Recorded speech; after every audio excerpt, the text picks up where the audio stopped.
Recording in progress.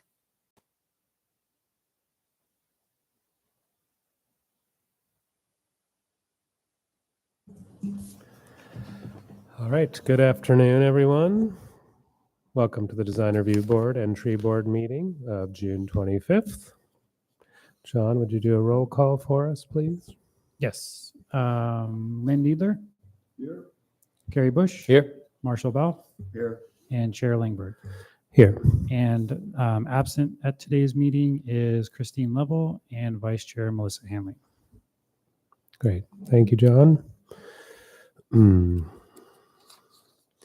We have some minutes to approve. We have one from last September, which we cannot approve because only two of us are here who were there. So we'll table that one. And then we have one other from May 22nd meeting. Looks like everybody was there. We talked about the canopy project and the St. Vincent DePaul project. Would anybody like any comments on the minutes, or anybody like to fashion a motion on these? I'll make a motion to approve the minutes for, I think it was May 28th. That's what the agenda says. Is it May 26th? Oh, you're right. Sorry, May Okay, 28th, yeah. correct. All right, do I have a second? Would you like to second that? Thank you, Lynn. All in favor, say aye. Aye. Aye. Okay, those minutes pass. All right, moving along. Are there any comments from the public for items that are not on the agenda? Anybody out there? Anybody out there? I see a hand raised on the screen, but you don't know what the agenda is? It's usually at the front of the room. You hear me? I have a copy. You hear me? Oh, yes, go ahead, please. You have 2 minutes to speak about an item that's not on the agenda today. All right. So, well, I'd like to give you a bit of a historical overview to let you know how this town got to where it is, barreling toward bankruptcy, infrastructure failure, gridlock, and being one big cancer cluster, or in the words of one of my activist colleagues, a slaughter zone, her version of a 15-minute city, and acknowledgement of the ever-increasing microwave radiation that we are all being subjected to from cell phone cell towers and all wireless and smart devices.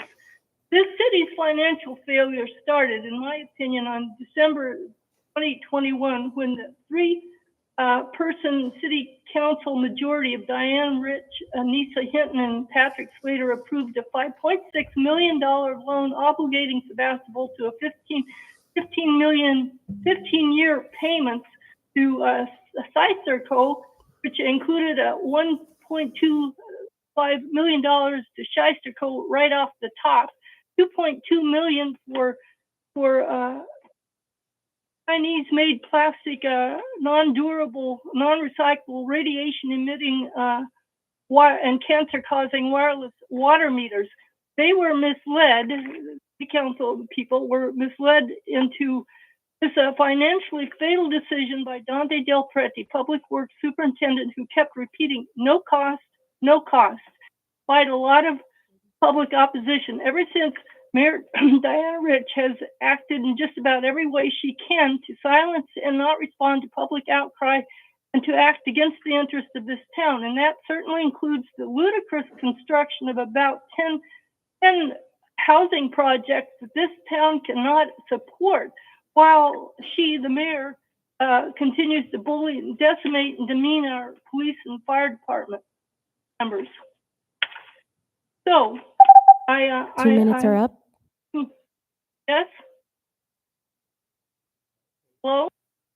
That was 2 minutes for your comment, so thank you very much for sharing that with us. Any other comments from the public on items not on the agenda today? All right, seeing none.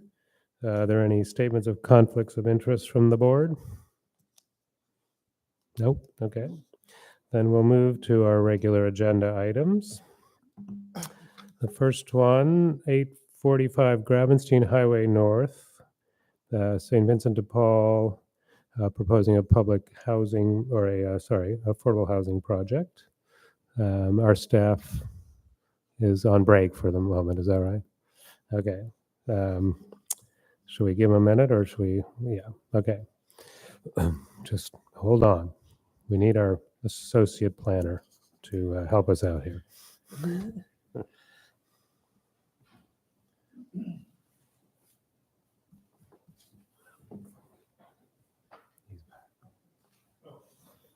All right, John, we're on to agenda item number 1. If you could give us a staff report about the Gravenstein Highway project. Sure. So this is a item that the Design Review Board has seen a couple times now. This is a continuation from the May 28th meeting. The board requests included the removal of the clock tower and reduction in scale of the landscape material. The applicant has heard these requests from the board and has provided them in the updated plan set. The components of the project remain unchanged, as in there are still 22 units, the parking on site, 20, and then the bicycle parking of roughly 30 spaces. And this also includes the remaining on-site oak trees and general location of the building site. So with that, I'll conclude the staff report. The plans, as I mentioned, are part of this project, and if you have any questions for staff, I'd be happy to answer them. The applicant is here today via Zoom if you have any questions for her. Great, thank you. Are there any questions from staff at this point? No? Lynn? No. Okay. Let's see. Any questions for our applicant while we have her on the screen? No? Okay. Do we have any members of the public who would like to speak on this item? If you could come up to the podium and make sure the microphone is turned on with the button there, and then tell us your name and... My name is Diana Green. Yep, go ahead. Thanks. I live very, very close to the old structure with the wooden fence at 845 Gravenstein.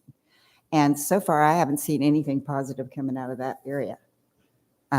We have to pass by there every single time we go walk to the grocery store, because we used to walk quite a lot around that area. And now we don't want to, because it's just full of trash. It's full of... there's some very sketchy people that are constantly either lying on the benches at the shopping center there, at the Lucky Shopping Center.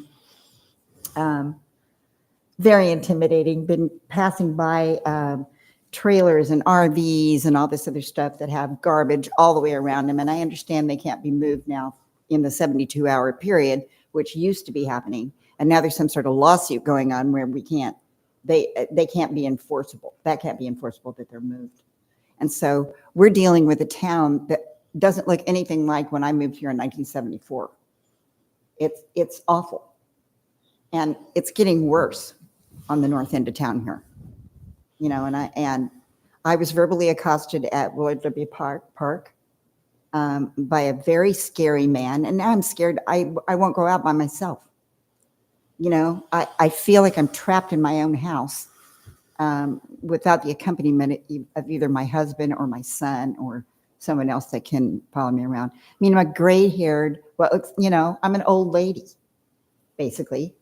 And, you know, people like accosted me at the park prey on people like me, you know. And so I absolutely disapprove of the idea of having more units going in for the homeless. And you know, rather than a handout, why don't we give them a hand up? 2 minutes are up. Thank you for your comment.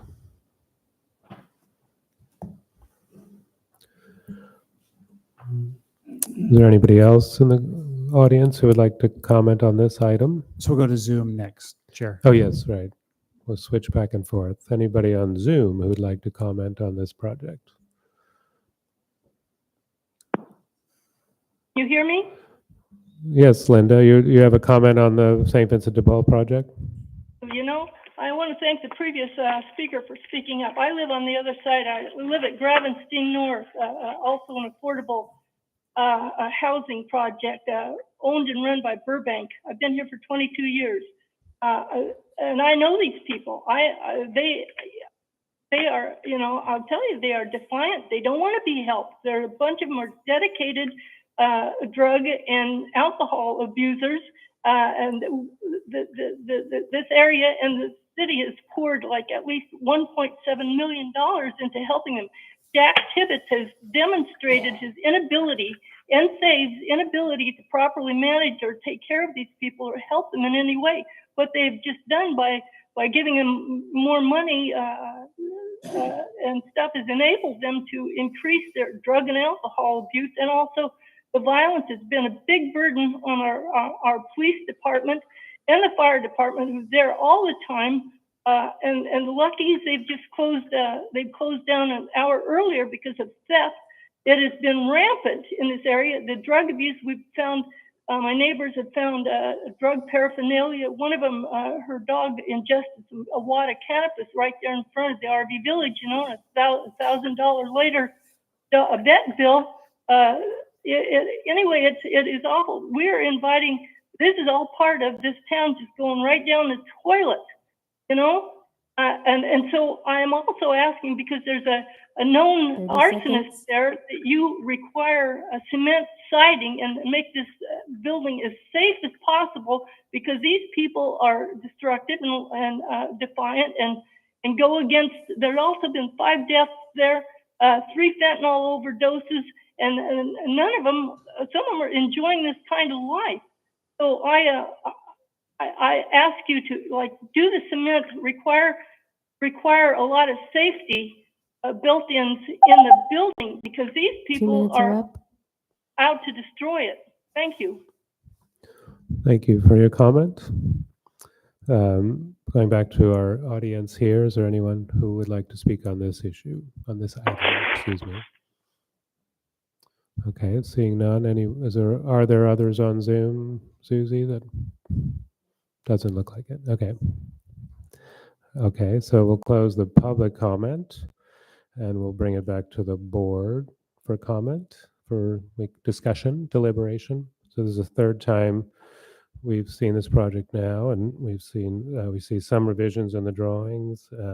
So who would like to go first? I'd appreciate it if Lisa would just generally review what changes have occurred on this set of plans compared to last time. Thank you. I'm sorry I couldn't be there. I'm getting over COVID. So if I cough, I'm sorry. It's not an editorial opinion. So what's happened is the plan, the floor plan is about the same. So what we did was actually simplify at the entrance to just an enclosure for mail and meters and things, and a cover of sort of breezeway cover over the gate. And it matches the one that closes off the entrance on the other side. And I guess my feeling is that when you look at the hall facade and that faces the street, the fact that the roof pitches, the roof ridges are higher on the 2 middle masses, and the 2 flanking sort of masses, I think makes enough of a statement that we didn't really miss having the tower. We did change the materials, so that's all cement siding, there's no stucco anymore. And on the planting, my partner, my landscape architect, simplified the choice and placement of plant materials, and it's a much leaner palette, but it remains plant material that he feels will thrive there. The last time around, we had already made more room around the trees. That remains. So what we're really tackling was just to make sure that we had a coherent front elevation and that the project remains a modest and good neighbor on the street. Thank you, Lisa. And then the color scheme you sort of toned down a little bit too. Yes, I'm sorry. Yes, we did. Yes. That's okay. Yeah. Okay. Thank you for that clarification. Does that make sense, Lynn, or did you have other questions for Lisa? Well, I have a comment. Go ahead. I'm generally fine with it. There's a lot of little things I would pick on that I've already mentioned, but the color concerns me. I find that a heavy gray somewhat depressing, and I think it would look so much better if it were kind of a warm brown at least, rather than this gray. In fact, I can't think of a grayer color that is less interesting. And so I hope my colleagues will back me up on that one. That's it. Thank you. Marshall, do you have any comments or about the project? In my opinion,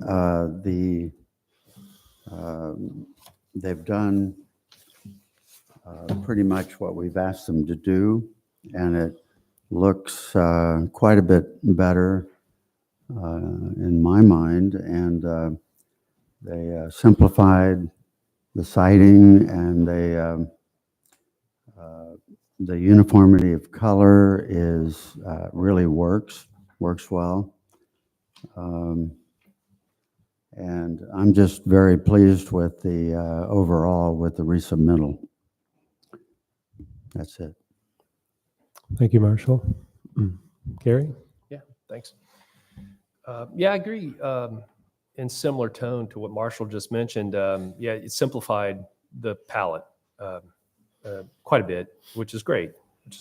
Some other just comments to take into consideration would be still some of the plant material that's being used is a little fire prone, and it actually isn't a little, but it is a lot. So you might consider the junipers and the rosemary and how they're placed to mitigate some of the pyrophytic natures of those plant materials.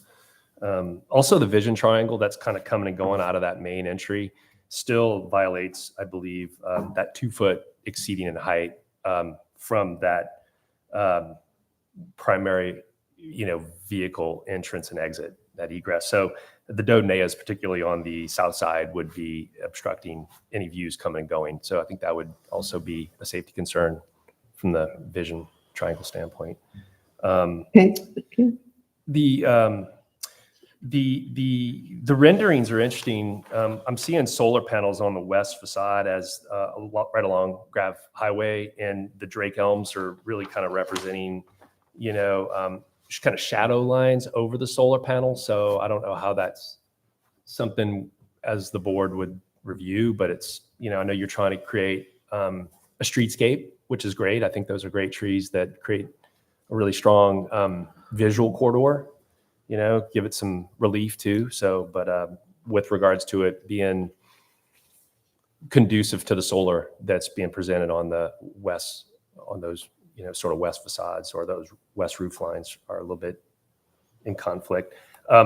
To make comment regarding the colors, you've made significant changes, which are nice, I thought. So I think the gray is, in my opinion, pretty okay. It's pretty neutral, but all the other colors too, you tone down from, like, I was just looking from the red, yellow, and the more primary colors to a more softer natural palette seems pretty conducive as well. But I mean, overall, the planting plan you've simplified tremendously from a lot of busyness to creating a more of a a more cohesive palette. So those would be my comments. Great. Thank you, Carrie. I don't know that I have a lot to add. I'm good with the colors. I think that gray is a nice color that would be a great background to landscaping that comes in and other parts of the project. I was going to say the same thing about shading the solar panels there. That seems like in a few years that will be greatly affect how much power you're generating from that set of panels.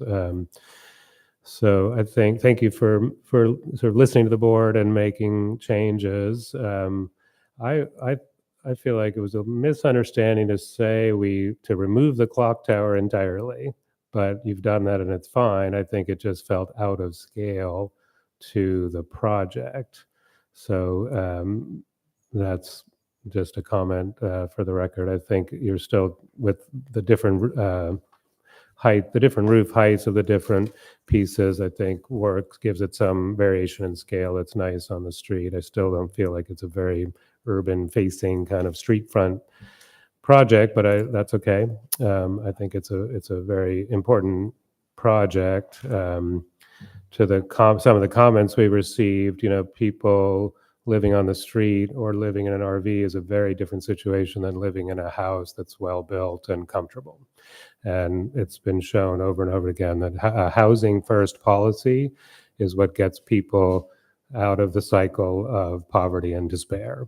So it's not gonna, I don't think, correct me if I'm wrong, Lisa, it's not like those people who are there now are on the waiting list to get into these units.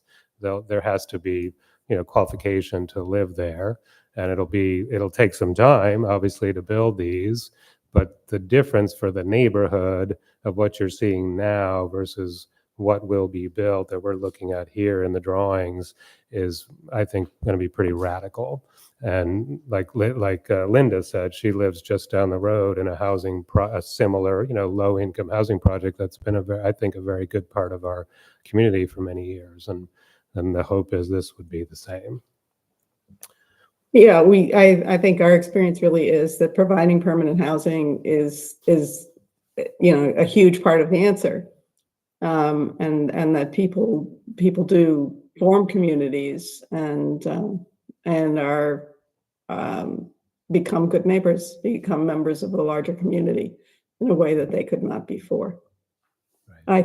I don't know, did anybody mention that this is now, this project is now a go, that the city council turned around and we now got an approval on? Really quite exciting. If we can get past this, we really will be going into, construction documents and into construction. So, right, it wasn't mentioned by staff, but that was a turnaround even from our last meeting, and that's correct. So you have funding to go into the next phase of drawings and everything. Is that right? Yeah, it's very exciting. Yes. Okay, thanks, Lisa.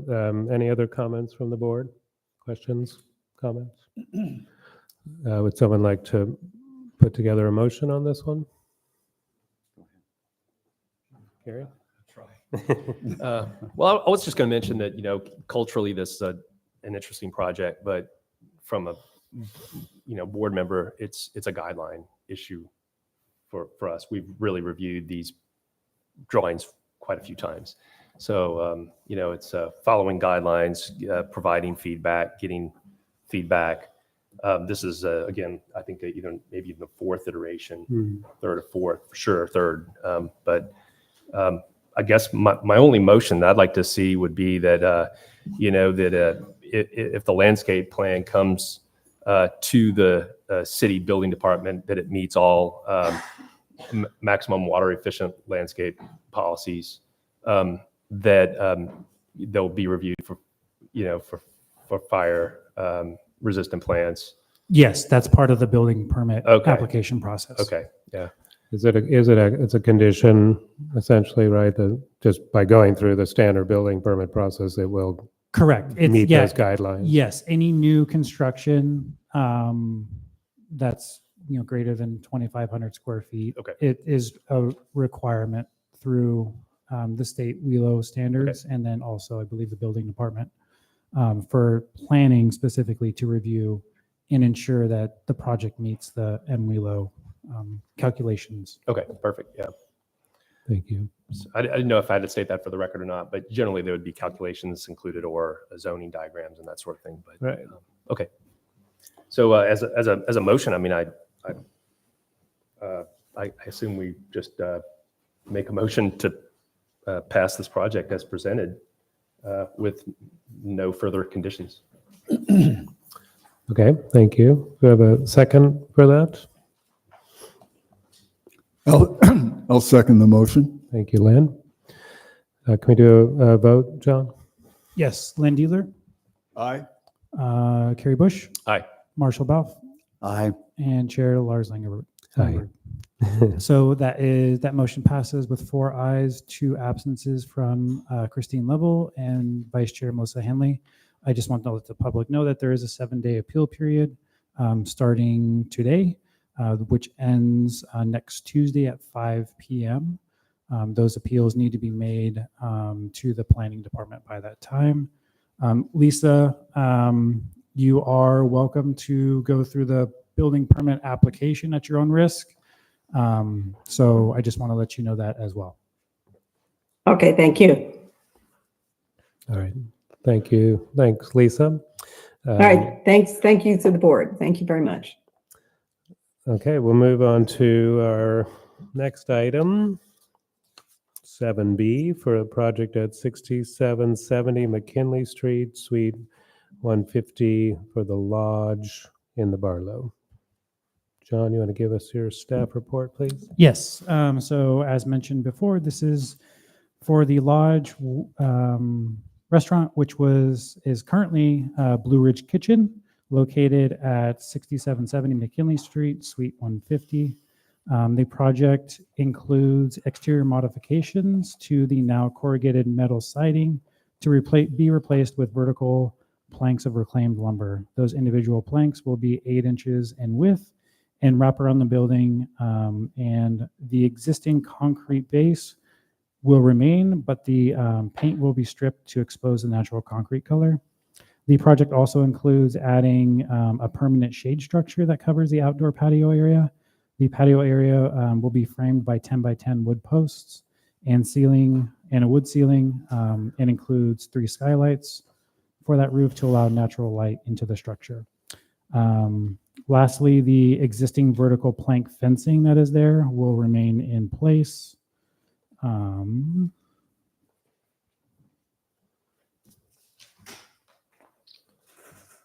I believe that is it as far as the staff report goes. I'm happy to answer any questions.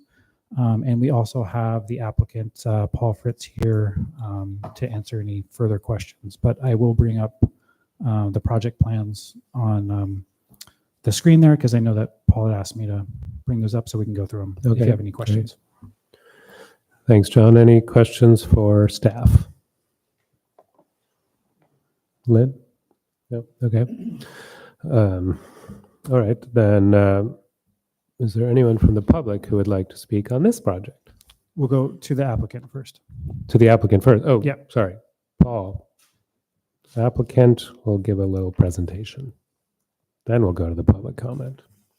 Good afternoon. I don't have a whole lot to present, but I just wanted to, John kind of out. Raise the mic. John went over that pretty well. Just a couple of additions. I will say that we are changing the entry location. Right now, you enter off of the side, off the little alleyway, where we're proposing to add the new covered, kind of permanent covered structure. There is an existing doorway on McKinley. We are removing that door and replacing it entirely with storefront.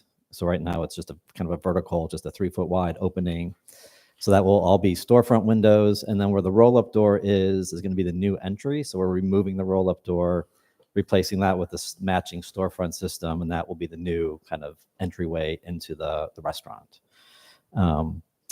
So that's, I think, the only things I had to add there. There are, there's a new sign actually called the Lodge, and there's some new light fixtures, which I shared the cut sheets with that with John yesterday. Hopefully that got distributed to you. But Yeah, so basically it's just kind of reclad to kind of give a new identity to this restaurant, and provide, like a more all season, structure outside to protect the patio dining space. But happy to answer any questions you may have. Great. Any questions for our applicant? Gary? Yeah, Paul, you touched on the main door. That was one of my main questions. Is the main door still going to be over the O on Lodge, which is off of McKinley, or is it going to go through the side alley? No, the main door will be off of McKinley. It will be off McKinley. Yeah. So the side door will, you would go into the door off of McKinley. There'll be a host stand at that location. If you wanted to sit in the patio, then you would go through the side door out to the patio. Yeah. So we're actually taking what is now the entry door. We're actually covering that up. We're filling that in, so that will no longer be a door. There's another door further to the north that will be the door that will be used to access the patio.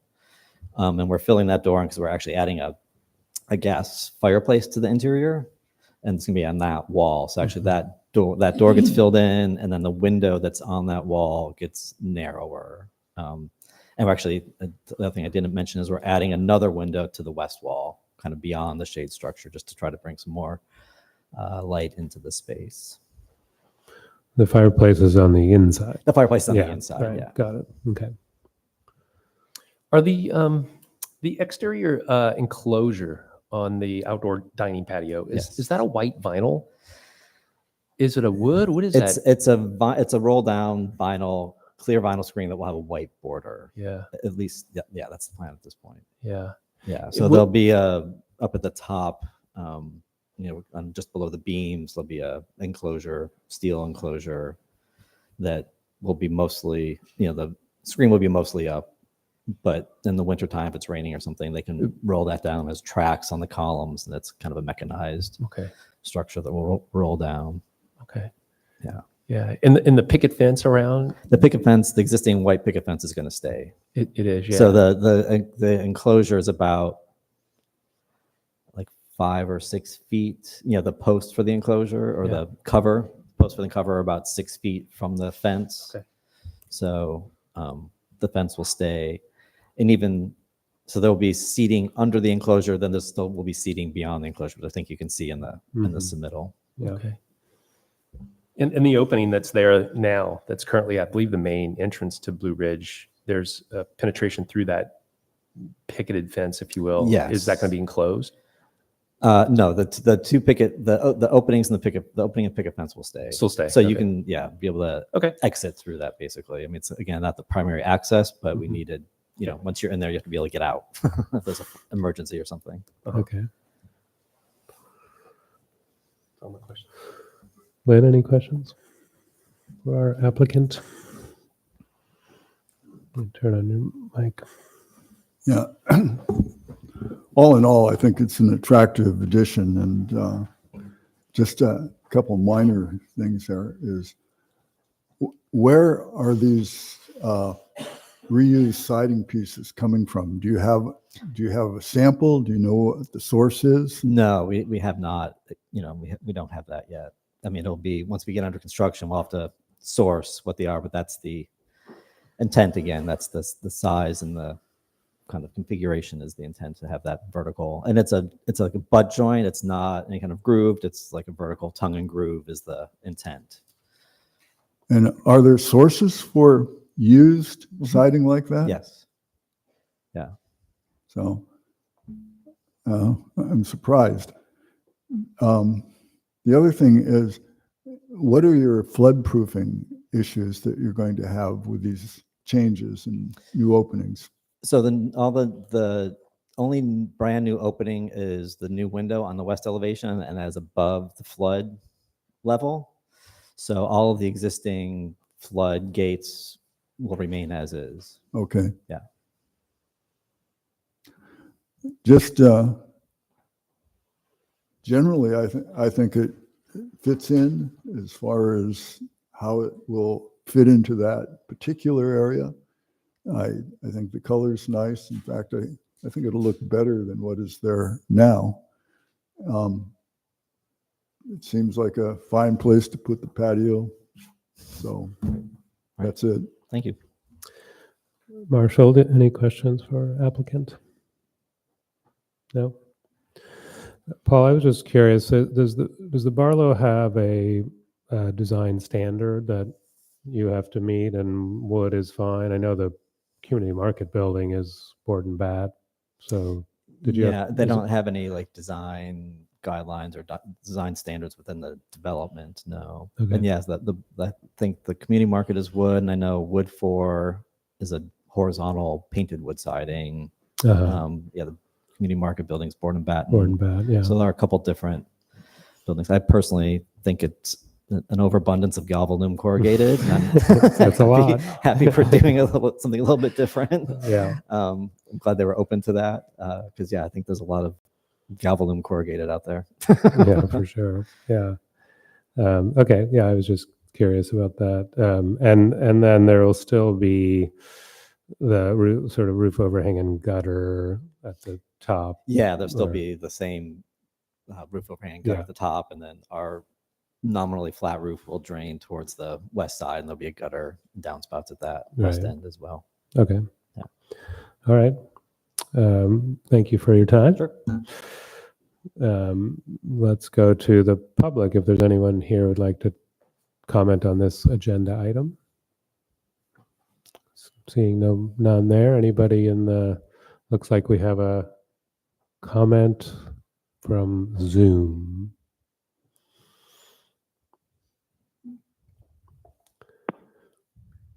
You hear me? Yes, we can, Linda. Yes.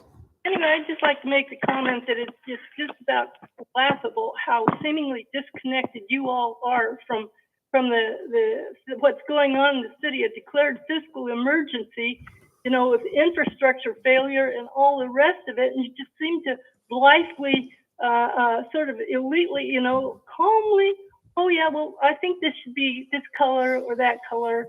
You know, you're contributing, in my opinion, to the dysfunction by being disconnected and not knowing what's going on, dysfunction and destruction of this fine, fine town. Thank you. All right. Thank you for your comment. Any other comments online there? No?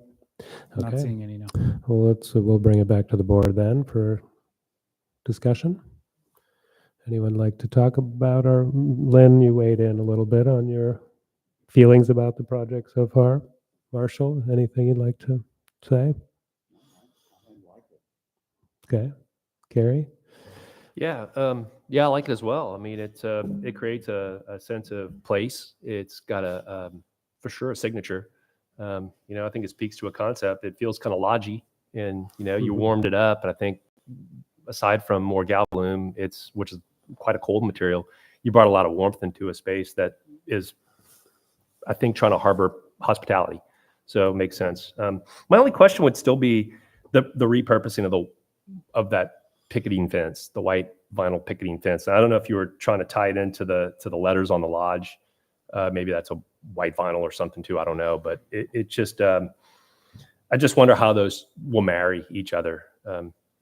If you'd like, yeah. Sure. Oh, sure. Come on up, Paul. If that was a comment or deliberation. It is actually wood. It is wood. It is a wood. It's not vinyl. Yeah. Oh, okay. It's a wood fence. They're, I don't know if they're 1x4s or something. But it was left there just because it's an existing containment and we Okay. wanted to contain it, and it seemed like a appropriate, no reason to replace it really. So Mhm. Okay. I thought it was vinyl for some reason. I didn't know. yeah. Yeah. Okay. Thanks. Thanks. Appreciate it. It's terrible to assume. It's bad. I'll have to stop there on the way back. Check it out.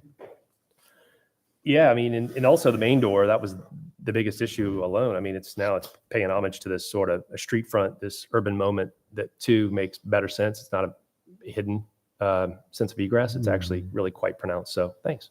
Yeah. I think overall it's got my support. Mhm. Yeah, I think that the change of the entrance is a great one, I think, and the warming up, and we don't get to rule on this, but it's a very cold space inside, so having a fireplace element could be really nice in there. But so yeah, I think it looks great. Nothing to add. Who would like to make a motion? Lynn, would you like to make a motion on this one? I'd love to. Yeah, I motion that we accept the project as submitted with no changes. Thank you. And can we get a second from this side of the table? I second it. Okay. Can we get a vote? Yeah, so just to modify the motion just a little bit, so we, Lynn, moved that to approve the project based on the recommended findings of approval and subject to the conditions of approval as provided in the agenda packet for this item. Does that work? Please add that. Okay, thank you. And Well, Marshall, does that work as the second? So we don't typically do that. So why do we have to do it now? Just trying to make it a little bit more formal. So in the future, we Yeah. should add that to our. Correct. motion. Okay. Yeah, yeah. All right. I That's- think David's up to something over here. He's trying to bring us into compliance here. I think you're right. Thank you. Okay. All right. Okay. We have a motion and a second. Okay. Lynn Diedler, Aye. Carrie Bush, Yeah, aye. Marshall Bauf, Aye. and Chair Langberg. Aye. Okay, so that motion passed with 4 ayes, 2 absence of Christine Level and Vice Chair Melissa Henley. Paul, as you know, there's a 7-day appeal period for this starting today. And we look forward to seeing this new addition into the Barlow soon. Thank you. Thank you, Paul. Thanks for coming. All right. So we have 2 more items on the agenda today for the tree board section of the board. The first one is for 4 different addresses on Valley View Court. Correct.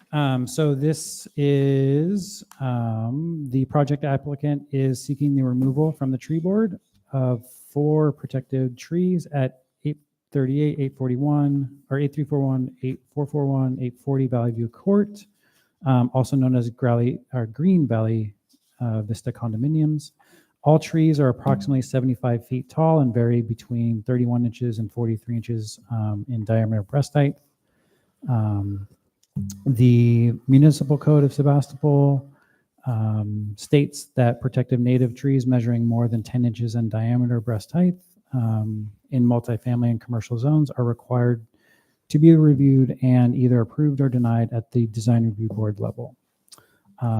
The city arborist, Van Anderson, went out to the site and conducted an evaluation and prepared an arborist report dated May 10th, 2024, and is attached to this report.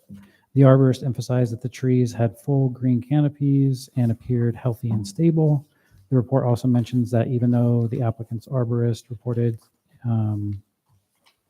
sites, the trees approximately driveways, sidewalks, utilities, and the threat of lifting roots. None of the attached photos showed evidence of trip hazards. With that, the city arborist is recommending denial for the removal of these 4 trees based on his report. Ben is in the Zoom aspect of today's meeting, should you have any additional questions for him. So with that, I will conclude the staff report and just mention again that the recommendation here, usually we recommend approval. Unfortunately, today we are recommending denial based on the findings that are attached to the staff report.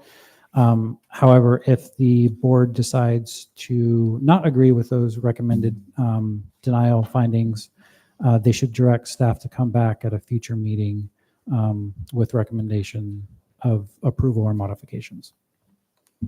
Got it. Thank you, John. Any questions for staff? No, seeing none. Is our applicant here like to present? Yes. Come on up. Jeremy is here, so I will.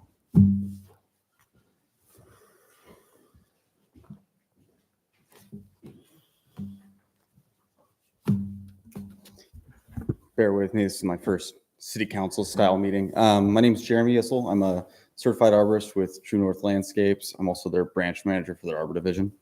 I would agree with Ben's assessment that level 1 assessment from the ground, the canopies are full. It is very green. It is very lush.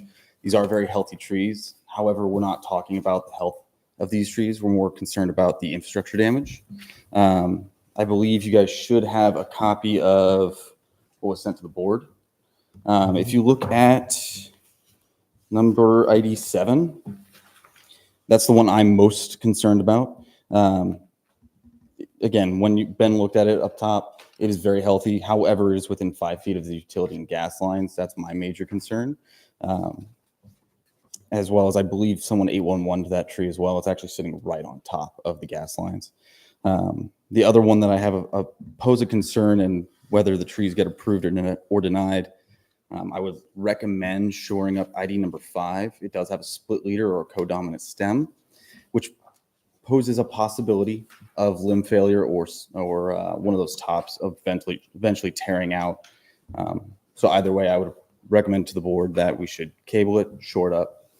And now I do know that multiple other of these trees, there have been either utility problems where there's leaks as well as concrete damage that they've had to replace, such as ID 3. You can actually see the sidewalk had been replaced recently.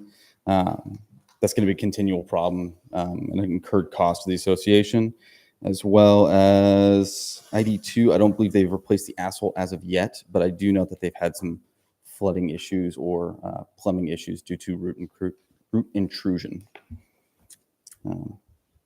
That's my spiel. If you guys have any questions, please let me know. We do have board members with Green Valley Vista as well that can also answer some questions.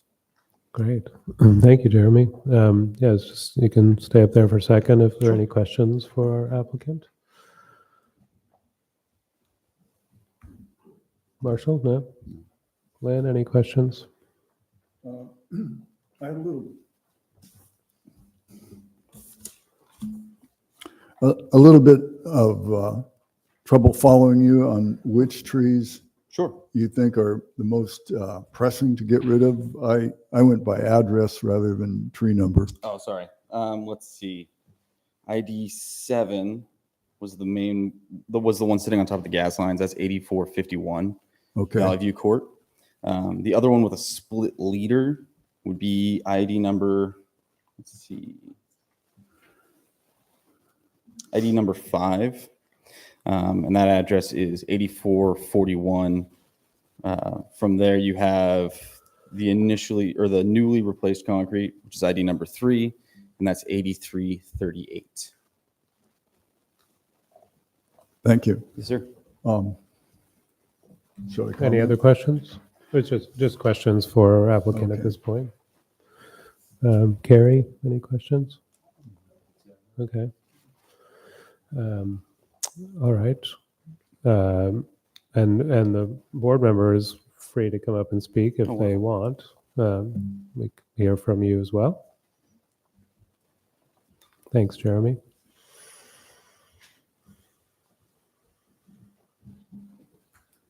Hi, I'm Tess Sebastopol, and I have the same concerns as Jeremy for 8451 with the gas lines going through that property, going through the bottom of the tree. Also, my question is, we have had 8 other trees approved for removal, 3 in front of my place, 3 in front of someone else's place in 2020. And then there was another tree approved to be cut down at 8351 in 2022. So we have had 8 trees with the same issues of the roots causing damage.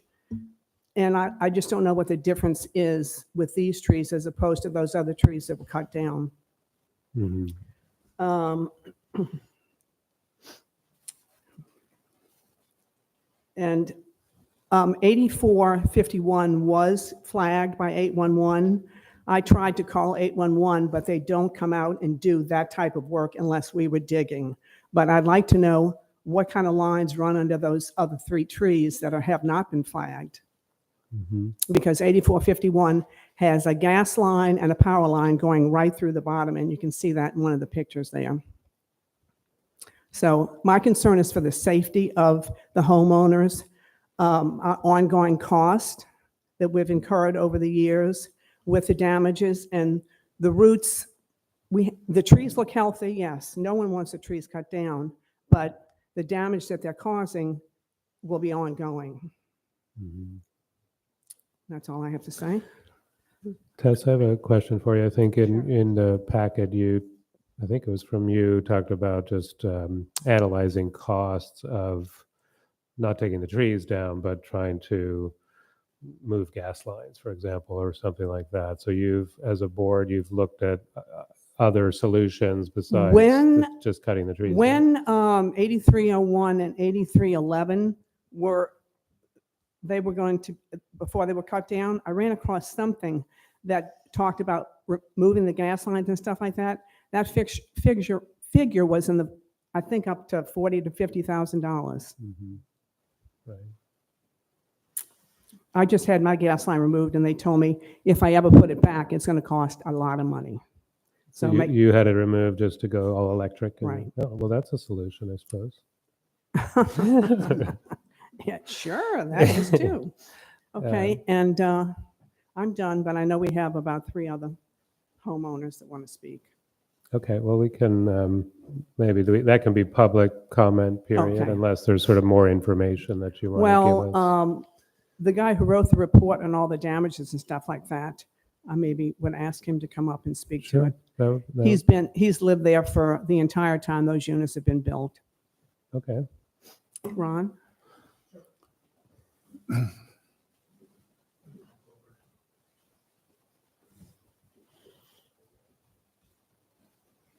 My name is Ron Fritz, F-R-I-T-Z. Like she said, I've lived there since 1989. And I'm also on the finance committee. So I'm aware of all of the expenses that we've incurred. And I think this is an attachment to the thing that lists all of the items that we've had in the last few years.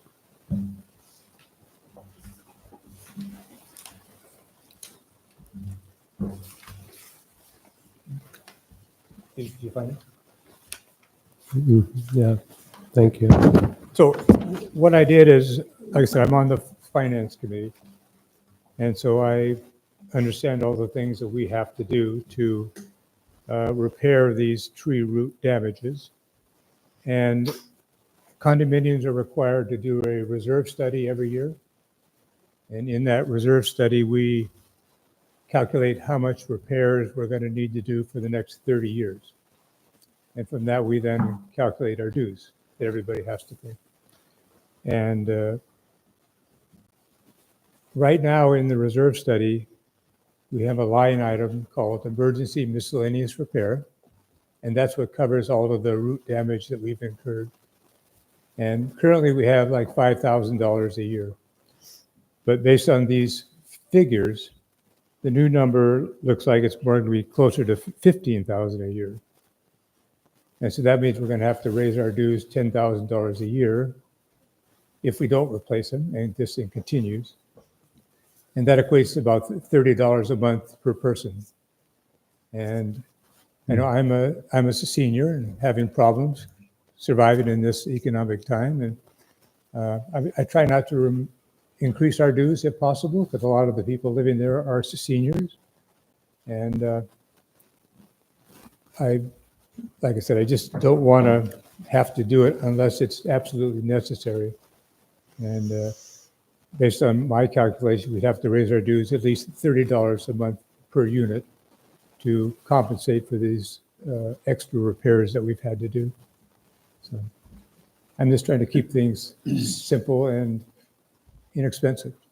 Like I said, a lot of the people live there are on Social Security and having hard times and things like that. So. Any questions?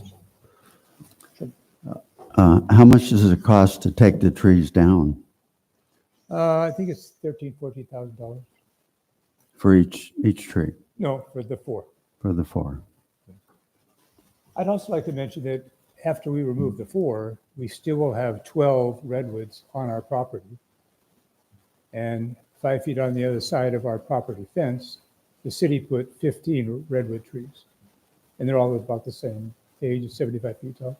So we still will have 27 redwood trees to admire. But the one that really scares me is the natural gas line. When you hit a water main, you get instantaneous results. When you hit a gas line, you don't. And I'm really concerned that our landscaper with their gas-powered blowers and lawnmowers and weed whackers will come across an underground gas leak and be damaged, be hurt. Mm-hmm. I'm really kind of afraid that so far we don't know that we've had any of that, but the gas lines, the water lines, electric lines are all basically in the same spot. And I live at 8441, which is one of the ones that he mentioned. And I have a route from the redwood tree that comes straight out and then makes a right turn and goes right down my gas, PG&E, and drain lines. So it's a problem. Mm-hmm. Yeah, thank you for making that clear. Okay.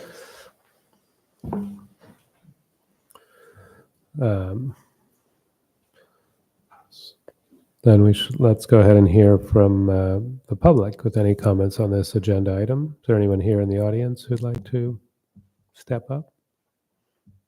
Please. Let's come up to the podium, make sure the mic is on, and tell us your name. Looks like it's on. My name's Daniel DeKay. I live at 8451. Can you lift the mic? Sure. That better? Okay. Daniel DeKay. I live at 8451 Valley View Court. And I originally moved there because of the redwoods.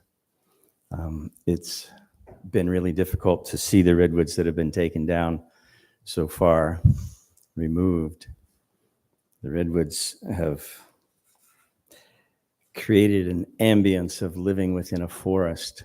And the other redwoods that exist on the property are on the edges and certainly don't impact the houses. Certainly doesn't impact my house at all. I am concerned about the fact that the tree that's mentioned at 8451 is on top of a gas line. I don't know how deep the gas line is. It's my understanding that redwood trees don't seek out gas. So I'm not really sure what the level of danger is.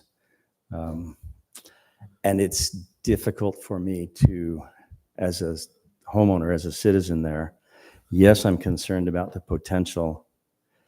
It's also difficult for me to want to see that tree cut.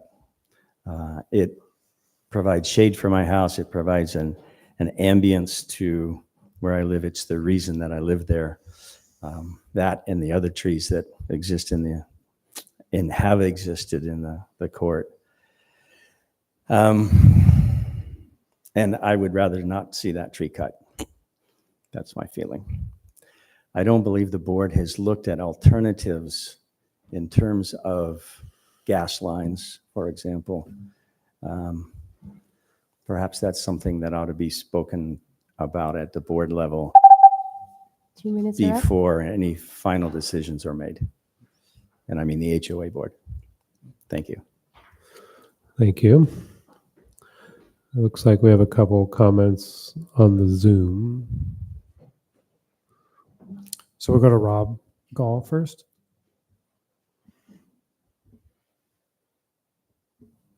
Hello, my name is Rob Gall, and I live next door to Daniel, where the tree is one of the big trees that are being considered to be removed. A couple things that I want to put in there is that the issue that I have is that there hasn't been enough conversation about what we can do to save the trees and to save living there. Daniel's on the board, and he says he doesn't think that they've had much conversation, but I know the community has not been communicated about what can be done about that. So I think that we need more time to make decisions. My understanding is that we also haven't had an arborist who isn't in the business of cutting trees give an assessment, particularly about the gas lines. The gas lines was not an issue prior to Daniel calling them and having them take a look. That was not done by the board to make an assessment of whether the trees should be removed or not. They made the decision first and then found this out. So that was not an issue that raised the question of whether the trees should be removed or not. Redwood trees, roots grow approximately about 2 feet to 3 feet at the most. They don't grow deep, and PG&E lines are likely less than that. We should probably look at how deep PG&E dug the trench when they put those in. I called the city yesterday to see if we can get that report to gather that information. Some of the costs reported, we've already created other ways to avoid some of those costs. Some of the big costs were about replacing people's house materials because they were flooded. Because of that, we put in valves so that the flooding happens outside the building instead of inside the building. And so it's a purge valve, and it will get a warning if there's any flooding. So a significant amount of those costs will not be a part of that. I wrote a letter, and that's in the report as well. Thank you. Thank you for your comment, Rob. Anyone else here in the audience like to get up and make a comment? All right, seeing none, we have one more on Zoom, it looks like.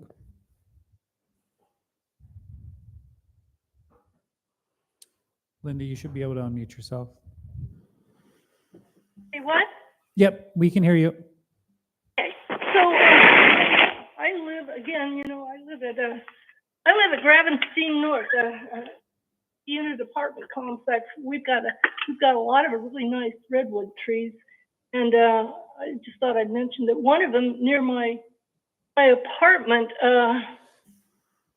the surface root, it grew and it went around the foundation, hugging the foundation, probably 10, 15 feet from the tree. And when they finally decided to remove it, because it's also close to the gas lines, it was like petrified. They took axes and whacked it, and the axes just kept bouncing off it. It's just sort of an interesting thing. But I'd also like to mention, somebody mentioned about the going all electric, and it is just not as good an idea as a lot of people think. I live in a shielded apartment, and I've got Mylar on my exterior walls and ceilings, and I have to be shielded because I am what is called electrosensitive. But anyway, the wiring in our walls acts as antennas, and it picks radio frequency microwaves from all the wireless devices, the smart meters and everything else. And so biologically, what the result is, the consequence of exposure to this, chronic exposure to this, is the cancer. It promotes cellular. 30 seconds. I'm just saying that you ought to kind of reconsider and do a little research before all these policy changes happen. Thank you. All right, thank you for your comment. Do we have it seems like that's it on the Zoom, is that right? And no more in the audience. So we'll bring it back to the board for discussion. I guess one question, if the board wants to, we do have the city arborist on Zoom. If there's any questions we want to ask of him. I didn't think of that earlier, but David? Through the chair, a question maybe for the city arborist. We're hearing about a concern about an underground utility, a gas line, and we're also hearing about cutting the tree, removing the tree, a particular tree. So what's being proposed in terms of stump grinding or the root system? How would the impact to that gas line be addressed with simply the removal of the tree? What about going below? What's being proposed? I'm not clear about that. And maybe that's a question for the city arborist or one of the arborists here in the audience. Thank you. Thank you, David. Jeremy, would you like to respond to that? Yeah, please come up to the podium.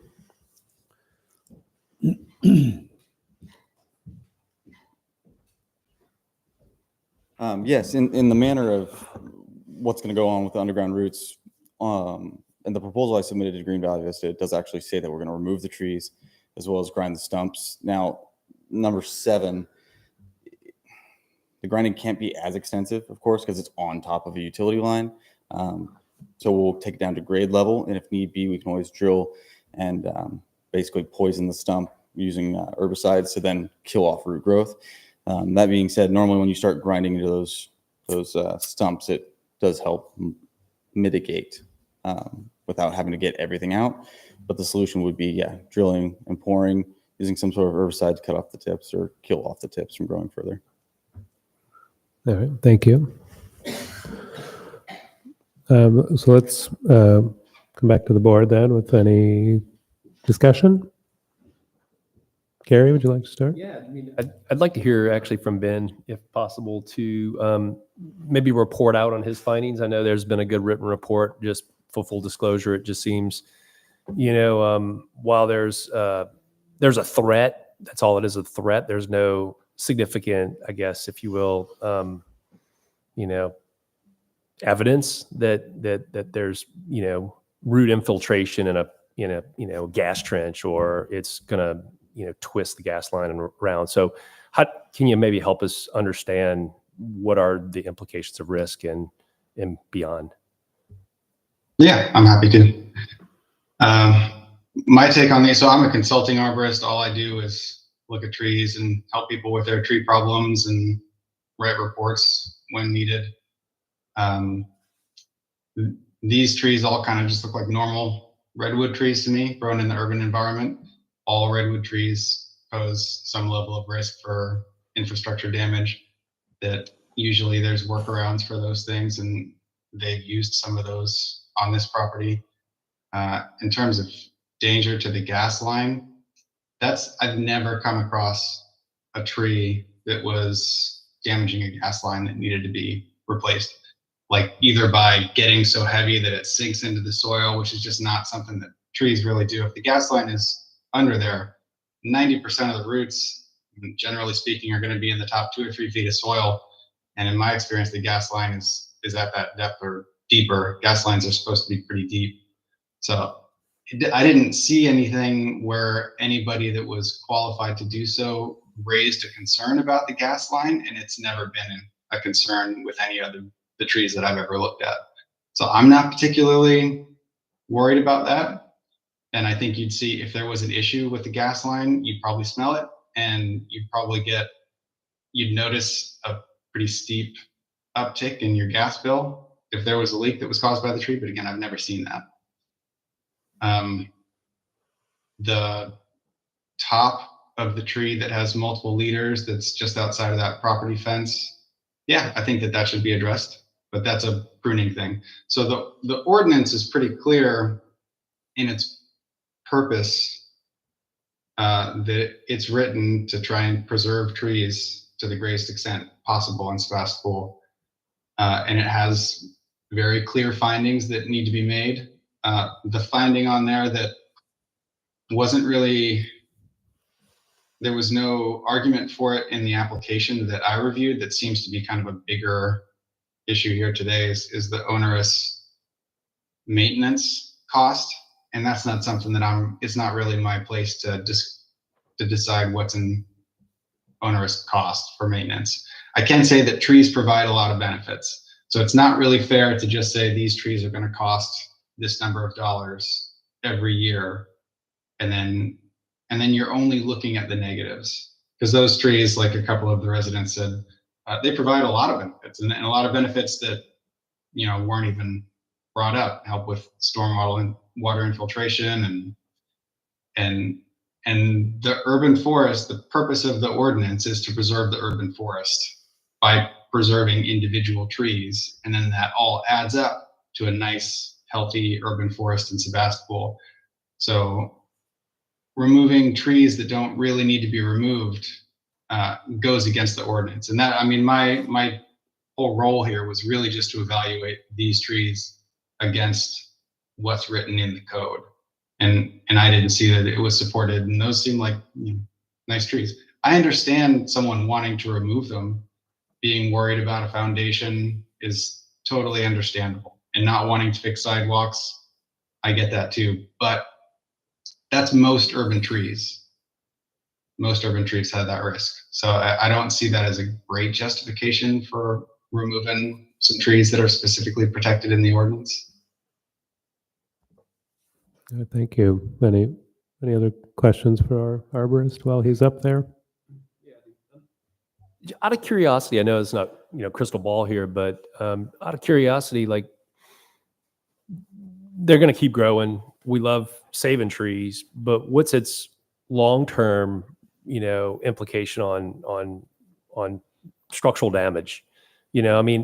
Is there another 15, 20, 50 years left in some of these sort of areas where these redwoods are planted that are really close next to a home, or is it just a matter of kicking the can down the road?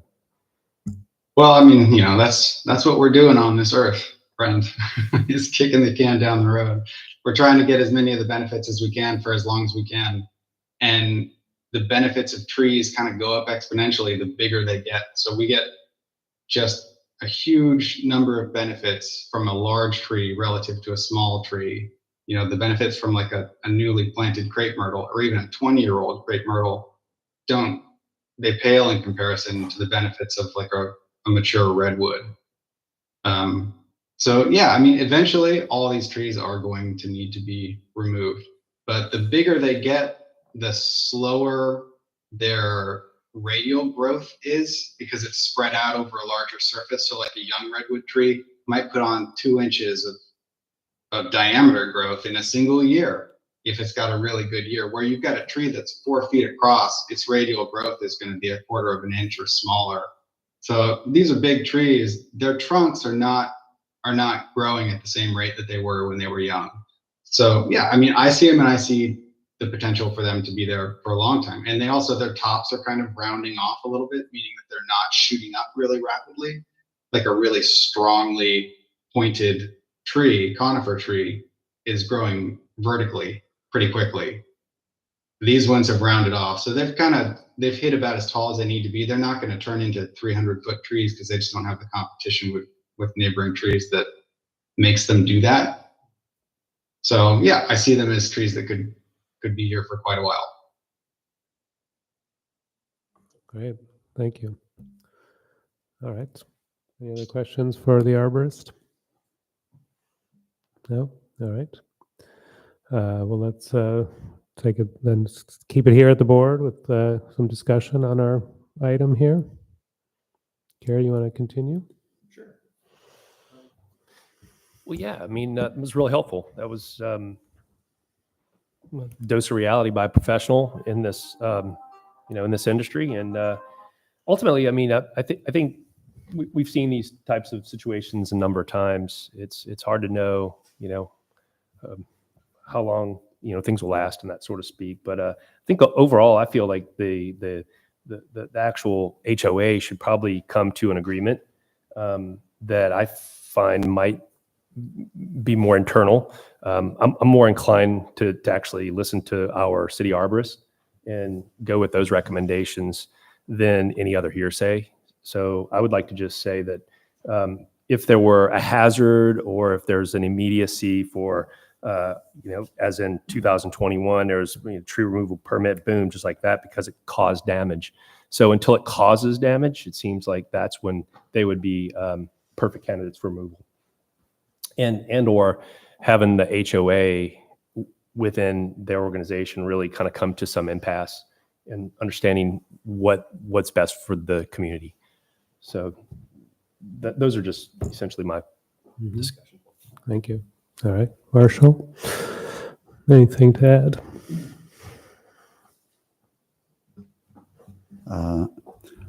I really don't think that utilities should determine this at all, and there's bound to be solutions that are not expensive, real expensive. I don't know what they might be without doing some research, but I'm in favor of leaving the trees there. However, I like the suggestion of getting a consensus rather than just the board making a decision. So can we continue this, or what can we do here? Well, let's hear from all the board members and go from there. Lynn?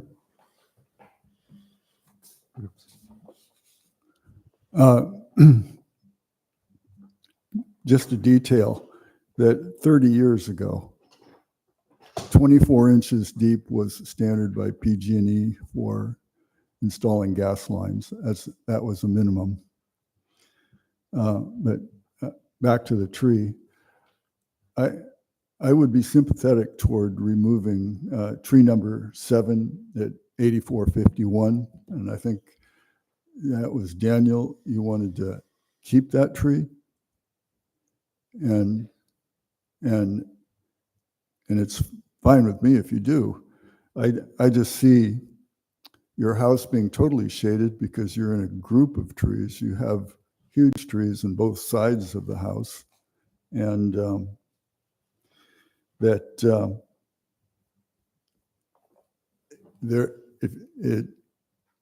feels like almost too many given the size of that trees.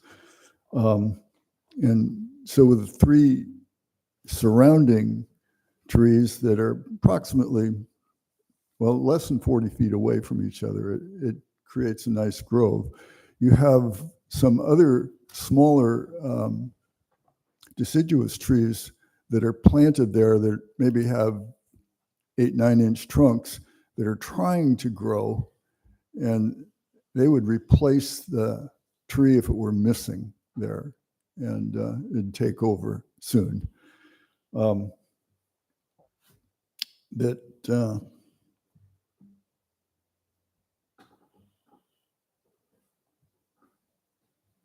Yeah, it's basically, I think, for your own comfort. I would say, yes, you can remove it, but if you are happy with it, so am I. As far as the other trees go, yeah, I'd like to make another point is, and I'm going to pass this to my colleagues, that the tree roots aren't necessarily destructive. When you put a great big root under a thin sidewalk, yeah, it lifts the sidewalk up, but there's a lot of examples, and I'm passing along a picture taken next to the senior center of several trees there that are huge redwoods in the same league as yours that are up against a curb, but they're growing over the curb. And why is that? Why are they growing over it instead of breaking it? And it's because that's a well structured piece of curbing, and it's probably got rebar in it. And so it just holds up, and the roots are growing around it. And they're not breaking it out, and it's been that way for many, many years. But anyway, given Daniel's position, I would like to see all the trees go. Or pardon me, yeah, go. No, pardon me, stay. Okay. Yes? Sure. Yeah, please.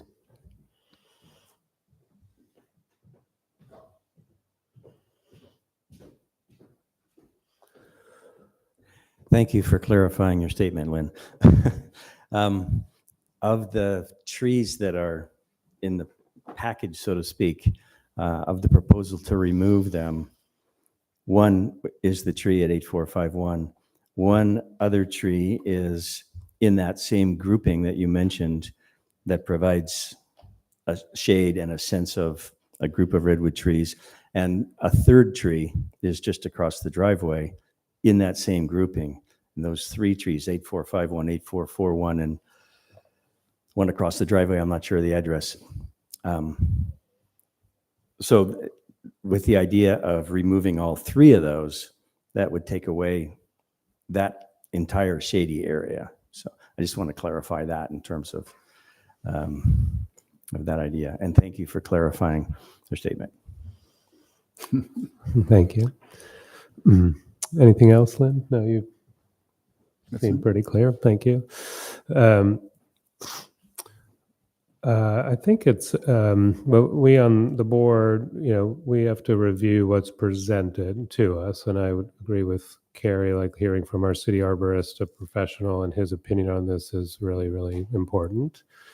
And then sort of on the other side is the HOA, really. And I appreciated what Daniel, what you were saying, and Rob, of just like, has the board really looked at every possible solution other than cutting the trees down? And so it's really, that seems like it needs to have run its course and see if there are other solutions. And I don't know, given the world we live in right now and the world of climate change and the value of these trees, are there even other resources out there to help defray cost of moving a gas line or redoing a sidewalk in a different location or something? Obviously, the city's not in the position to do that right now financially, but it just seems like there could be other organizations out there in the world that want to save those trees, and what you could sort of get on your side to work with, the problems that they're causing. But the problems they're causing, I think, from my view, are not big enough to warrant cutting down magnificent trees at this point, anyway. That's my opinion. Given that, I don't see a need to continue, Marshall. I think we've been presented with clear evidence or clear proposals, and we can make comments like I just did, sort of go back to the HOA, and you can do some more homework, but that's not necessarily that's not a continuation. I don't think it doesn't warrant a continuation, I would say. So if you're in agreement with that, okay, then would someone like to make a motion?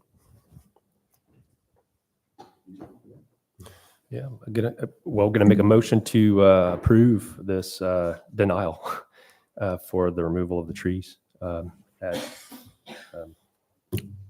Second. Presented. With the other part that John likes us to say now, or David likes us to say. Correct. So based on the recommended findings of denial as part of this agenda packet for this item. Is that good, Carrie? Or are you looking for the findings? Correct. So in this one, it would be only Exhibit A, which is the, correct. Yeah. Normally we would have Exhibit B, which would be conditions, but with a denial, there's no conditions attached to the project. So, and then Lynn, that is fine with you as well? Yes, I support that. Okay. So we'll do a vote. Lynn Diedler, your vote? Aye. Okay, thank you. Carrie Bush? Aye. Marshall Balf? Aye. And Chair Lingberg? Aye. Okay, so that motion passes 4 ayes with 2 absence of Christine Lovell and Vice Chair Melissa Henley. Jeremy, as we've stated on the other 2 applications, there is a 7-day appeal period. If the HOA or you guys want to appeal that does need to happen before 5 p.m. next Tuesday, and that can be done through the planning department. All right. Thank you, everyone. Now we'll move on to our last agenda item, the project at 540 Ellis Court, David Dietz, tree removal. John? Correct. Yes. So this is for the removal of 1 Coast Live Oak at 540 Ellis Court, which is located at the side of the property facing Hillsburg Avenue, and the tree's diameter breast height is 23 inches. Ben Anderson, the city arborist, conducted an evaluation and prepared a report dated April 17th, 2024, and is attached to this staff report. The arborist noted that the ground was soft, likely from heifer gopher activity. but saw no evidence of recent movement in the roof plates, and the tree's canopy displayed good color and density. The arborist is recommending a natural pruning system that would reduce the canopy's reach over the road and bring the center of gravity closer to the tree's base. Since this recommendation for denial and the arborist report, the applicant has provided some information on how the trees should either be removed or modified. There was some activity from AT&T where they came out, and because it does run close to some utility lines above overhead, they removed a good portion of that. They did. So that is attached to the staff report. So with that, I will conclude my staff report. This is another recommendation for denial based off of the original arborist report. I don't believe since that time that the original report was done that Ben went out and reanalyzed the tree. But if that's something that the board wants to, discuss, then I'm sure Ben would likely. I think it'd be good to could we just have Ben give us his report as part of the staff report right Sure. now? Yeah. Let's start. So with I'll that. hand it over to Ben. Hello again. I don't know that I have anything more specific to say than what's in the report. Did you have questions specifically about it? Or just do you want me to walk you through the narrative? I have a question. Oh, yeah, let's do that. Yeah. We received a letter saying that there's great concern over the way that the tree has been trimmed and it's going to be diseased or in some way. What was the word? I can't think of it. It's like with bacteria kind of thing. Infected? Yeah, affected or rotten or turn rotten. But my experience, a big cut like that just dries up and gets hard. Is that yours? Oh, yeah, it really depends on where it's made and how it's made and how big it is. Up to about 3 inches in diameter, a coast live oak is going to be able to wall that off and close over it pretty effectively. If it gets bigger than that, then you run the risk of the decay moving back into the tree before the tree can successfully wall it off and close that off, occlude it with its wound wood. So I don't know. I haven't seen the pruning that AT&T did. This is the first that I'm hearing about it, and that definitely has the potential to change how a tree is distributed and shift its center of gravity and change the likelihood of failure. So I don't know. I think it's likely they probably just pruned lower branches because AT&T lines are going to be lower, but I don't know. I haven't seen it, so I shouldn't say what's likely. Is a major branch cut back flush with a massive part of the tree going up and I would say the cut measures about 10 by 12 inches. Yeah, that's big, but not uncommon. People make cuts like that, and that is a young, healthy tree. So it has the potential to have made it more stable or less, but a recent cut is not, a cut like that is not going to impact the stability of the tree due to decay for 10 years. It's going to take a while. If that rots at all, it's going to take it a while for it to rot back into that tree enough for it to matter in any way. It would be more about the impacts that I'd be worried about at this point would be how it shifted the center of gravity in the canopy, because it is precariously perched over a busy road, so I do want to take that concern seriously. But when I looked at it, it didn't look like it had been moved at all. And you can see it pretty clearly in the historic Google Street photography.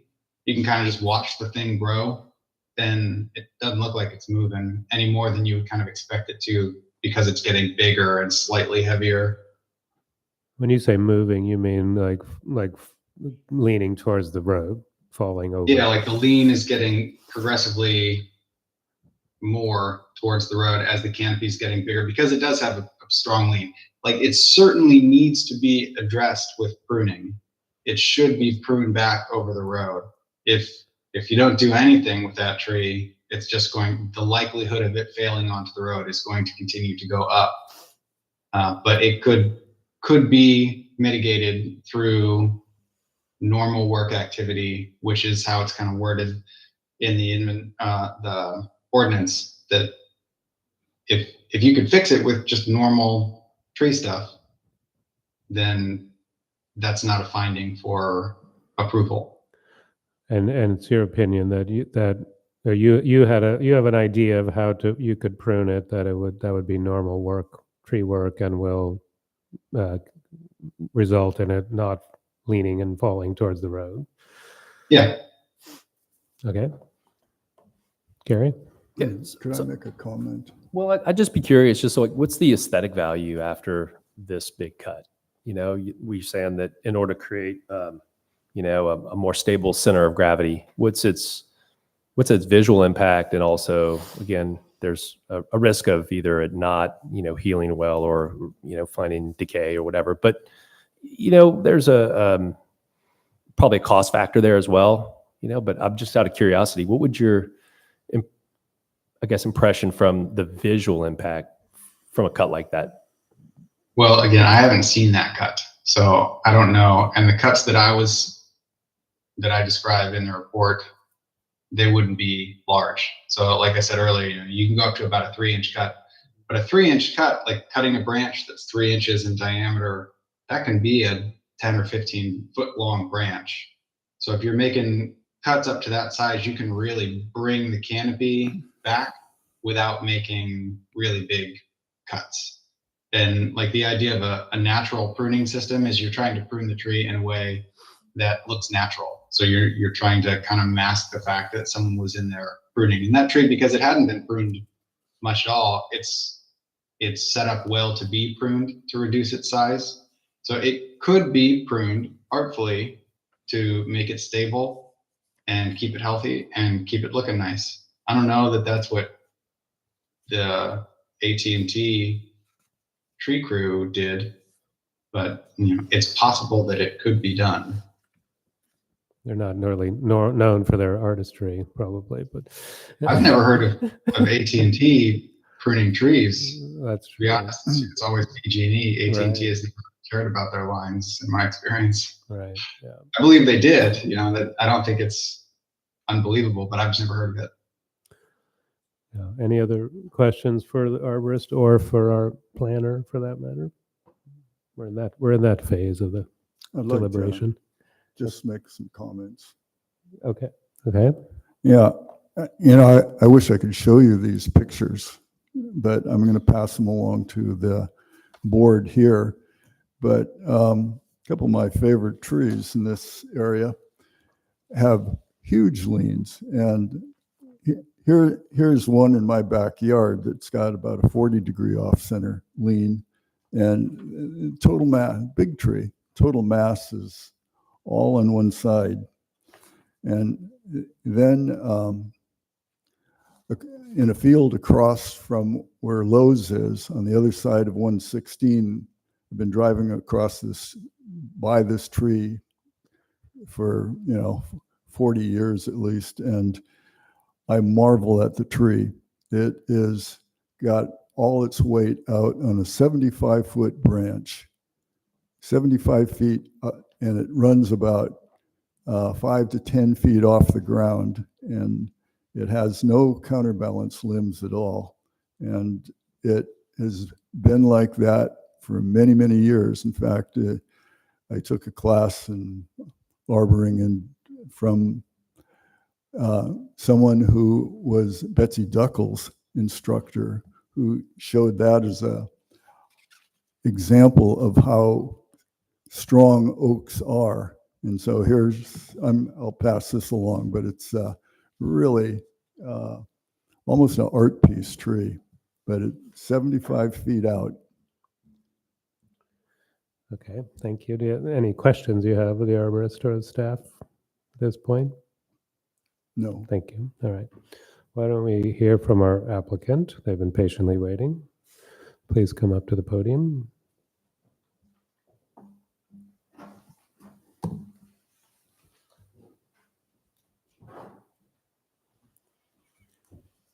My name is David Dietz. I'm here with my wife, Gail. We're owner occupants of the single family residence, which has a beautiful oak tree in the wrong place. I just ended a 40+ year career as a professional planner almost exactly a year ago. So this is kind of nostalgic to be on the other side of the table. But anywho, and I would like to compliment both the planning and administrative staff for a transparent process that had some complexities administratively, which I won't bore you with, but they were graceful and efficient and quick about dealing with things. So you've got a great crew serving you. Some information and some requests. The AT&T crew, I think, has preempted a whole bunch of this. They basically cut vertically at the utility line running down the edge of the sidewalk. And it is about 10 feet straight up. My wife happened to be in the basement doing laundry when they cut the trees, and when they cut two big limbs, dinner plate size, and when it hit the ground, she thought we were having an earthquake. So this has nothing resembling what your arborist suggested as this, elegant cut. And I'm having the folks from Sanborn, which was one of the firms recommended by your arborist, come look at it on Thursday and say, what does this do to the whole game? The arborists I've worked with, as well as the city's arborists, all agree it's a healthy tree that if pruned will probably be stable.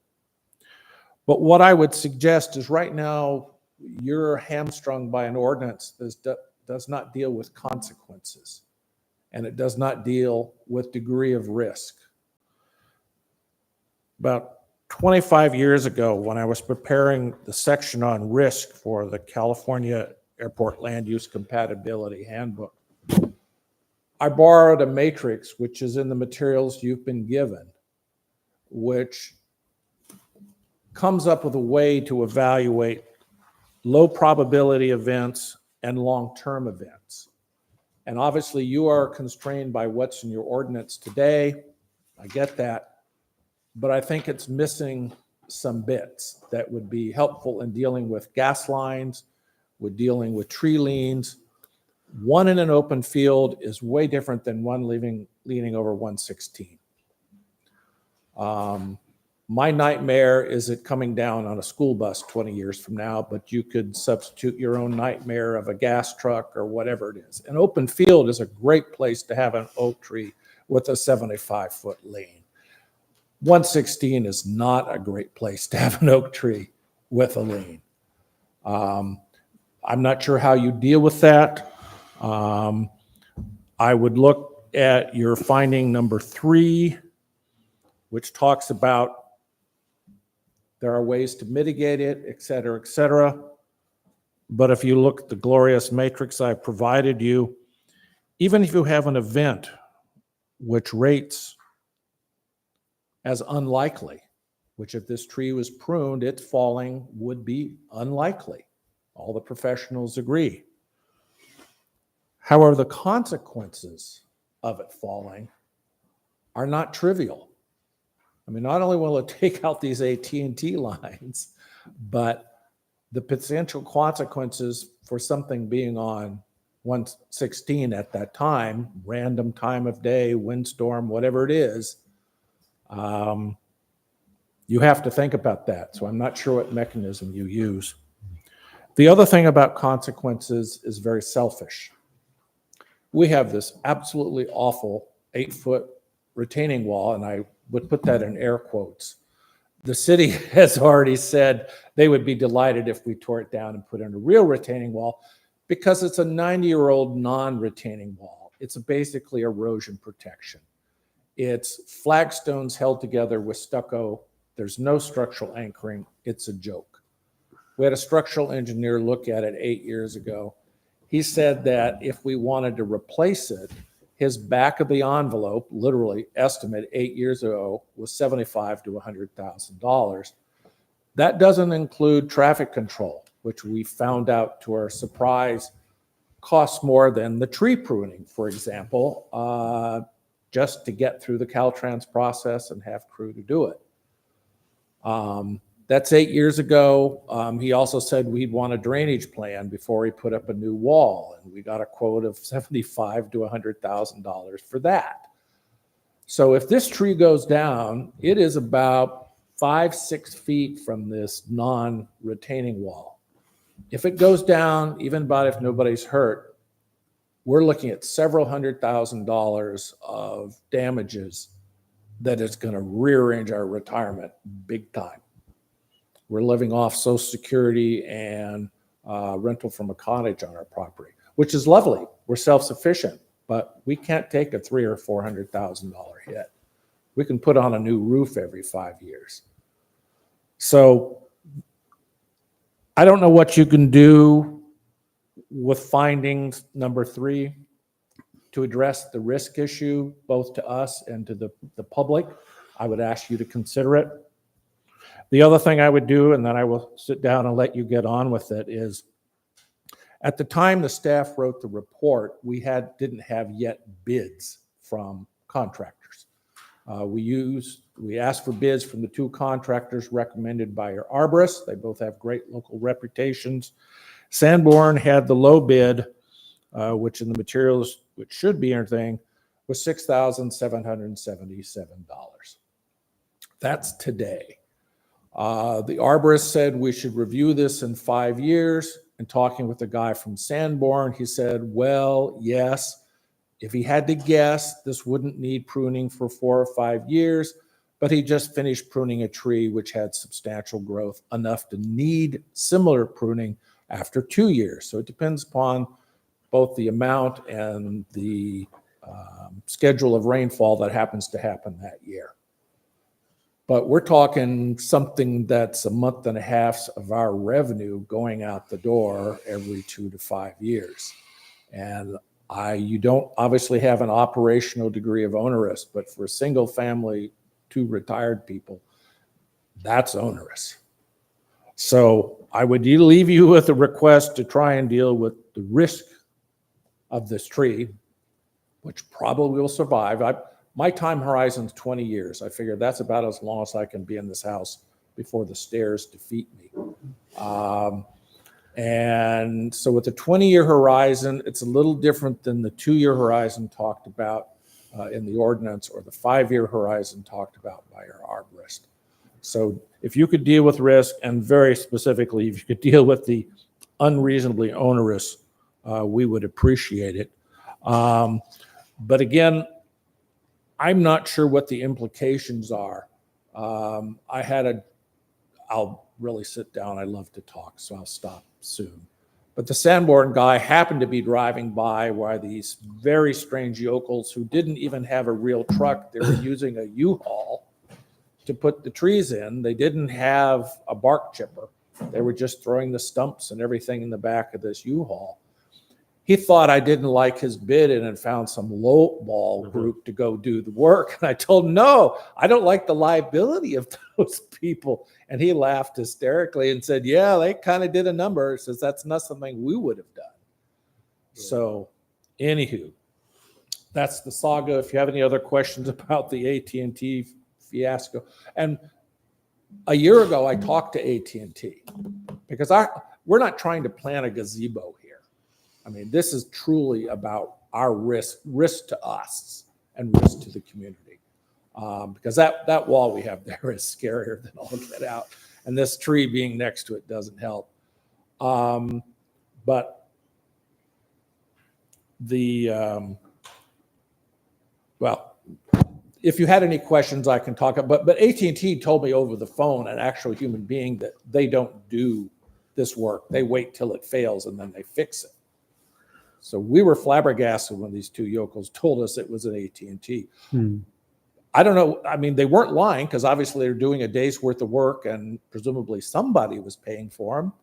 But I don't know how to get all those facts together, because they don't make any sense. So if you had any questions, I'd be happy to share with you what I know. I think you've got plenty of photographs. The photograph of the post cut is not great. I apologize, but I don't have a good angle to get there without a lift. Yeah, we can see it a little bit. But David, just to clarify, that Sanborn cost 6,777 was the pruning estimate. That's the pruning. Right. Okay. I just want to clarify that. Ironically, removing the whole tree isn't a whole lot more, because the pruning is a lot more of a bonsai kind of thing where you selectively, and so that's almost as much staff time as just cutting down the whole tree. Yeah. Question, Carrie? Is there traffic mitigation required to do the pruning? There is all sorts of traffic mitigation that both Sanborn and Sonoma Marin did, to the tune of $3,500, $4,000. As part of that 67.7? Yeah, Sanborn got a lot better deal out of their traffic people than Sonoma Marin did, and that's why their bid was lower.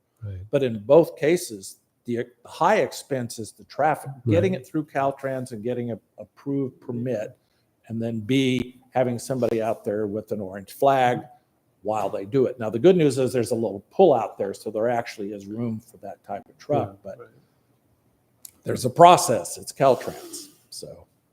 Yes. Okay, thank you. Any other questions for David while he's up there, Marshall or Lynn? Any other question? No? Okay, thank you, David. Okay, so we've heard from staff and applicant and arborist, and I don't see any members of the public here. Daniel, unless you want to make a comment on this item? Yeah. No? Okay. I guess we have someone, a familiar hand just went up on the screen, I think. I recognize that hand.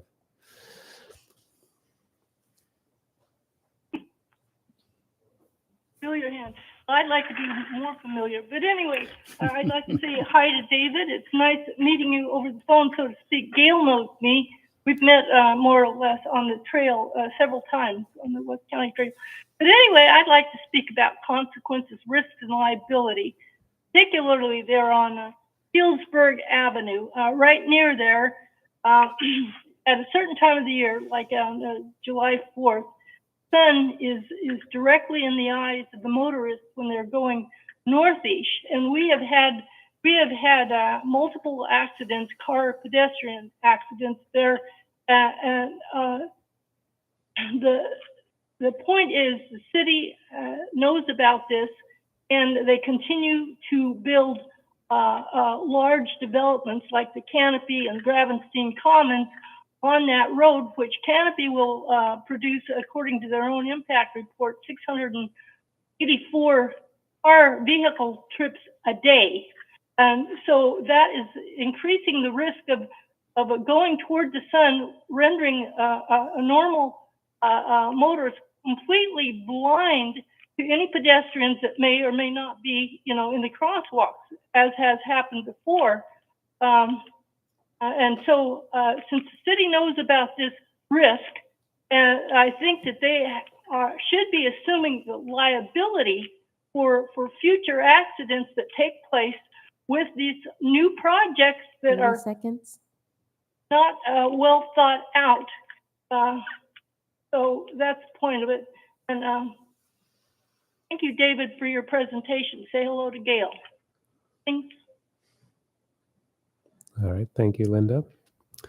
I think we have no more comments from the public. Let's bring it back to the board for discussion. Lynn, would you like to jump in? Comments? Yeah. Turn on your microphone, please. The way the tree is trimmed now puts it pretty much back in balance. it was a significant piece of weight taken off that tree. So the arborist will tell me on Thursday, but a layman's view is it probably solved the balance problem. That oak trees in general are very sturdy until they're, well past their 100-year mark. They don't easily fall over. And I think the risk currently in this situation is not significant. Thank you. Anybody else over here? Marshall, comments, observations, questions? Turn on your microphone, please.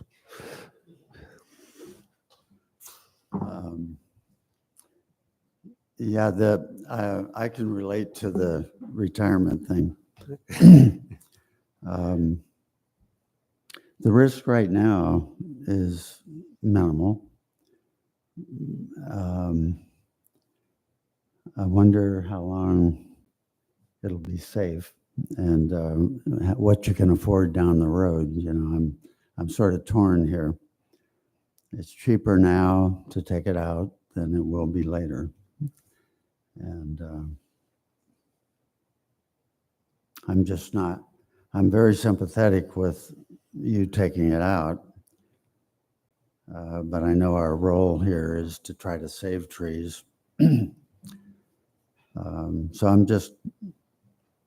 I'm befuddled here. I'm sorry. Right. Thank you, Marshall. Gary? That's fair assessment. It's tough. I see your situation that you're in. I think you've made it pretty clear that, it's kind of a beautiful oak in the wrong place. There's a sense of scale. I think like Lynn had even mentioned, these oaks, they're just a sense of stature that comes with I don't know, there's a scale clearly to a live oak that, in my opinion, as a planner, a landscape architect, we try not to put trees like that in spaces like yours. It's because they're really not really conducive to those types of, areas. We've seen a number of, again, trees come before the board with the idea and the notion that we really want to protect something that has value, right? We understand the value to all the trees that we've been here to save. But there's a realism that comes with trying to save a tree that isn't going to be happy. It's trying to find the happy medium for something that really, in a sense, doesn't belong in that sense of scale.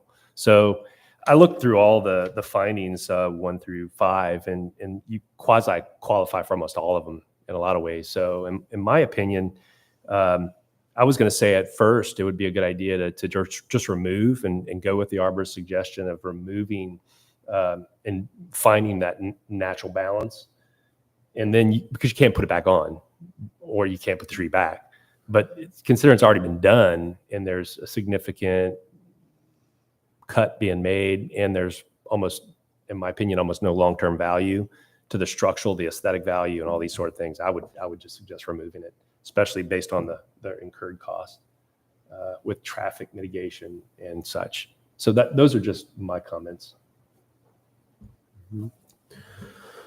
Thank you for those. I think appreciate the applicant is bringing up concerns about our ordinance in general, which is, we've talked about the tree ordinance even just our list of replacement trees or what are good street trees, we haven't necessarily looked at these 5 items and in any detail in a long time, and maybe it seems like that would be a really good thing after today's meeting. It's on my to-do list to look at the tree Great. ordinance. So it's just one of those things that unfortunately you were going to do it yesterday, but just didn't get to it. Yeah, unfortunately, we can't do ordinance changes overnight. So there is a process to it, but it is one of those, the tree ordinance and, subsequently the sign ordinance are 2 aging ordinances in town that need to be updated and looked at again. But, we are today we are forced with, what's in front of us right now. So Sure. Yeah. I think it's something for us to look at. Our poor little town suffers greatly from having Caltrans as their big brother, and it happens in so many ways, and it restricts, planning, more visionary planning ideas that to make the downtown a better place, and it costs money, even to do little things in town, to put a crosswalk in or whatever. It costs more money because it's a state highway, and you're running up against that as well. Like the point of half or more than half your pruning cost would be just for that is just sort of disgusting in a way, because I've worked with arborists and they don't have to cost that much, right? They're just doing a good job, and they make the tree better, and the traffic has nothing to do with it, right? So that's just an unfortunate thing about where your house is located, unfortunately. So our city arborist is recommending not taking the tree down, and recommending pruning instead. So I don't know, it feels to me like given, it looks like Ben has his hand up. Ben. Yeah, I prefaced that last application with the fact that I'm not really qualified to say what's an onerous cost or not. So, hearing the quotes that they got and knowing that, they are going to need to continue to prune that, from my perspective, that's the best case for taking that tree out. And I mean, speaking editorially, that feels pretty onerous, because I think you are going to have to. So my recollection is I said that tree's probably going to need to be pruned every 3 to 5 years. And I still think that's true, but it's going to be at least 3 or 4 pruning cycles before that thing is back far enough off of the road that they may be able to prune it without pulling those permits from Caltrans. So mostly just wanted to, I didn't say that for this one, but I want to reiterate that onerous cost thing. I like that in the ordinance, because it is, that's a thing that gives you some more flexibility, where I don't see as much flexibility in the other things. But it's sort of up to you to decide what's too much. And this tree, while I like it, and I like all trees, it's not a tree that is shading their house and, providing the cooling effects of the summer. Like, it cools an area of the sidewalk, but it does shade that crosswalk that's there, which it's been my experience working on lawsuits where people are injured, that shade from a tree on a crosswalk is a bad thing. It makes people harder to see because they're blinded by the sun as they approach it, and then the person is standing in the shade of the crosswalk. So this is not the same situation as the redwoods. So, my report was based on those criteria that I can evaluate, and the arguments that were put forth in the application, which didn't really address the unreasonable ongoing maintenance costs. That to me does feel like a pretty decent argument to remove that tree. So there's just 2 more cents for you. Okay, thank you for weighing in. Appreciate that. So I guess the fact that this big move was already made by some mysterious arborist, tree cutter person.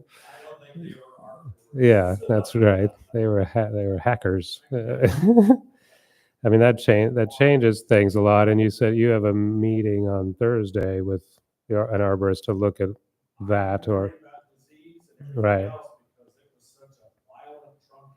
Right. Yeah. What are the implications of that? Yeah. And Carrie, your point was of the sort of what that did to the aesthetic of the tree is a big deal for sure. Yeah. All right, well, that's where we are at the moment. How shall we proceed? It sounds like we have certainly one person in favor of removal, one similar, maybe. Lynn? Chair, it looks like Ben has his hand up Oh. again. Ben is still here. Go, Ben. Yeah, I only just wanted to say that I haven't seen that pruning, but just the fact that weight was taken off does not necessarily mean that it was improved. A story that I've been thinking about a lot lately is I was talking to a tree guy who had a leaning oak tree that had some decay in the lower trunk, which is not this tree, but they were going to get a bunch of weight out of it to try and make it more safe or more stable in the short term. And they had a crane and they made their first 2 cuts and then the tree fell. So even though they had taken weight out, because the weight was taken out in a way that didn't actually shift the center of gravity closer to the trunk, it shifted it further out. It made the tree more likely to fail, even though it was lighter. So I didn't see that, but I just want to make sure that nobody is thinking that just because weight was taken out, that achieved the same goals as the pruning that I was talking about. Right. It may have, it may not have, but I don't want people to assume that it did. That's all. Yeah. Okay. Thank you for that. Lynn, I didn't have a sense of where you're leaning in the leaning tree question. If you'd like to add any more thoughts. I think the risk on this tree is overstated, that I think it is fairly attractive, even more attractive, the way it was cut. And I don't find anything negative about the way it was trimmed. I thought it was quite appropriate. In other words, I think it should stay. Okay, thank you. I just had this thought: did AT&T treat people have traffic control out there for what they did? Oh no! So you could probably get a better price from them to do the work. Well, that's what I was thinking. But yeah, okay. Well, it feels like we are heading more towards a removal, so a rejection of the denial. Would one of you two like to put a motion forward along those lines? Yeah. Through the chair, if I could provide a bit of guidance. If you're headed in the direction of indicating that the tree could be removed, it sounds like, based on testimony from the applicant and written evidence in the files submitted by the applicants, you would have a basis under finding number 4. And so if you head in that direction, if that's your intent, you could cite finding 4 based on the testimony and the written evidence and take that action, and staff then could work with that direction and prepare the necessary finding with the applicant, and it would not need to come back to you. Right. It seemed to me, David, correct me if I'm wrong, that the number 3 was really where a lot of the commentary was about the onerous cost of maintenance. That's number 3. Number 4 would be if you're saying that retaining wall is about to blow, and that's the thing we're really most concerned about. That's not how I heard the testimony, and the discussion today was really about the onerous cost, the Caltrans issue, all that. No?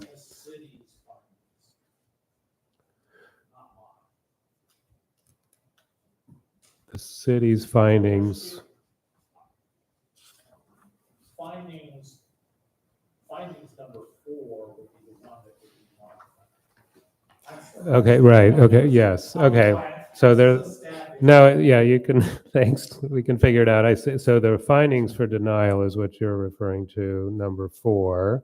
It's the ordinance number 3. It's the third point of our 5 in the ordinance, but you're referring to which makes sense, to the findings for denial. It's the point number 4. That is Right, correct. okay. Kind of in reverse. I mean, it is an experience that the applicant is having in terms of it being onerous to maintain the tree. And based on that finding, and John can probably assist me on this in terms of more detail, but it seems like there is a finding, probably 4, that could be used for granting removal of the tree. And based on that finding and the evidence that the applicant provided and the applicant's testimony, that should be sufficient for an action. Right. Yeah, correct. So so just for clarification, Chair, finding 4 in the exhibit is Right. the item that we were talking about. It is in the ordinance section, finding number 3. Right, yeah. The finding in the exhibit, number 1 includes the CEQA exemption, which is not within the ordinance. So the numbering kind of shifts a little bit in our exhibit compared to the what's in the ordinance. And for future staff reports, I think what might make sense is to move that CEQA exemption down so that numbering doesn't kind of get lost. Mm-hmm. I think it's not a big deal. We have to rule on the findings of denial, not the numbers in the ordinance. Correct. So I think that's fine. Yeah. Okay. Back to the motion. We'll just make a motion per date. Sorry, that works. Yeah, I mean, I guess we'll try to make a motion here for, and correct me if I'm wrong, but it's finding number 3, but it is granting the removal of this tree, basically allowing the removal for it based on its being altered and or I guess I don't know. I mean, it's The unreasonably onerous recurring issues. maintenance issues, which are deemed necessary for safety and protection of property. Yep. The property owners, so yeah. Based on the evidence provided in the staff report and as part of the public testimony heard today. Perfect. Does that work? That works. Okay. It's hard to paraphrase all this. Sorry. Right. Yeah. That's a fine. That's what we're here for. Okay, so we have a motion to not to deny. Would somebody like to second that motion? I'll second it. Okay. Any other discussion or questions on the board? No. Can we call a vote, please, Okay. John? Lynn Diedler, No. Carrie Bush, Aye. Marshall Belf, Aye. and Chair Lingberg. Aye. Okay, so that motion passes with 3 ayes, 1 no, and 2 absences from Christine Lovell and Vice Chair Melissa Hanley. So there is, as mentioned earlier, there is a 7-day appeal period for that decision. So if anybody would like to make an appeal on the decision heard today, that does need to be submitted to the planning department no later than next Tuesday by 5 p.m.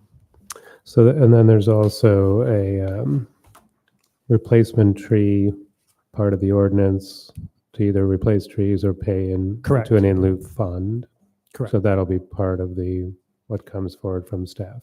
Yes, that's also included as part of the permitting process from the very beginning. Right. Yeah. Right. Okay. Great. All right. Okay. Thank you. Thank you, David, and for coming. So we have a planning department update from our fabulous associate planner. Sure. So we have a couple. As far as development projects go, the planning department, building department, engineering, basically all the city departments will be meeting with the Canopy folks at our internal development review meeting July 9th.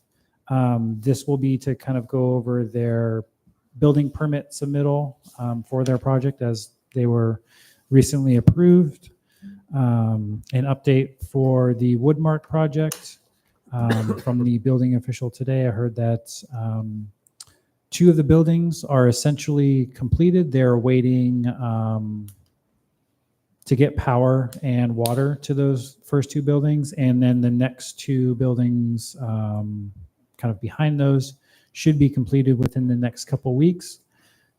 So we're looking at, the next couple months having that first phase of the Woodmark project completed, and then landscape starting to go in, and some of the roadways have already been paved, and that the Hotel Sebastopol's development agreement is going to the City Council on July 2nd. That is the development agreement as well as the ordinance that adopts that, which would extend their building permits and entitlements for an additional 3 years. So that will be on the next calendar or next agenda item for them. We are looking at having some stakeholder meetings for the Caltrans Sustainable Transportation Grant within the next few weeks. So we'll be holding that with the consultant, Fair and Peers, and then also some of the stakeholder groups that we've reached out to kind of do the kickoff meeting for that project. So if you are interested, please let me know, and I can add you to that list and let you know when those dates are. I believe the first one will be July 1st, and then the second one will be July 16th. We'll be holding those in the down at the police department's conference room. So City Hall's conference room is being used for their budgetary discussions that are ongoing. The Kathy Austin project at 7621 Healdsburg Avenue that the design review board saw about 1.5 years ago now. They have their traffic study underway for that project. We did request that to determine the CEQA determination for if that project would be exempt or require some sort of CEQA analysis. So we are hopefully going to be having that fairly soon, and then that project will continue to move forward. I think that's it on my end, unless David, if you have anything to add, I'll throw it over to you. Thanks, John. I think in terms of budget discussions, John is absolutely right. The ongoing budget discussions are occurring.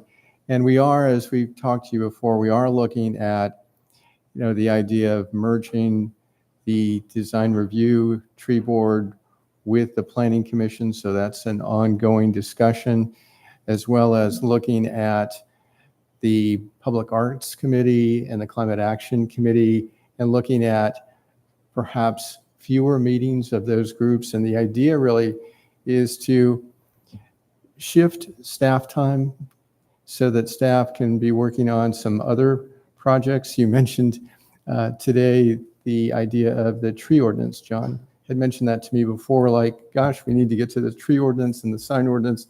And I've got a whole list of possible zoning code amendments that, have been deferred but need to be addressed. So there's limited staff capacity. The idea is to kind of look at, can we kind of continue to, provide services to the community in terms of community meetings, et cetera, which are very important, but maybe free up some staff time to take care of some other work like grant administration. We've got the Sustainable Transportation Grant as an example. We've got these deferred projects that I mentioned, John mentioned. So it's a balance. And so those discussions continue. Ultimately, there'll be a recommendation from the staff and the budget subcommittee or budget committee to the city council in terms of that. So that's ongoing. Also, in terms of the St. Vincent DePaul project, we do want to meet with the applicants' representatives to just talk to them about kind of the path forward in terms of, assuming that the appeal period ends and there's no appeal, the next step is really construction documents and kind of lining up to make sure that they're aware of what's needed. So in terms of building, planning, engineering, public works, to kind of sit down with their representatives so that we can answer any questions they might have and really create a clear path forward for processing their application. So those are a couple of things I wanted to bring forward to you. Thank you. I have a question about your last example there with St. Vincent de Paul. So we heard some neighbor complaints today, very valid ones. So I know the city is aware of this, but is there some process to, where they have to clean up the site or the area as part of being granted the approval to build a new building?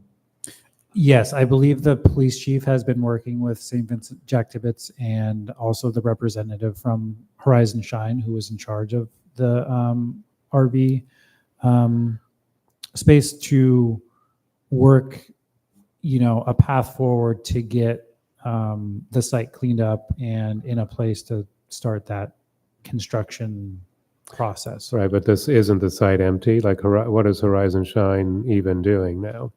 It seems like the RVs just spilled out to the sidewalk, and not just the RVs, right? It's become a lot worse. So it seems like St. Vincent is the one we can leverage. We're supporting them financially, and we're approving a building of theirs. How can they address that situation?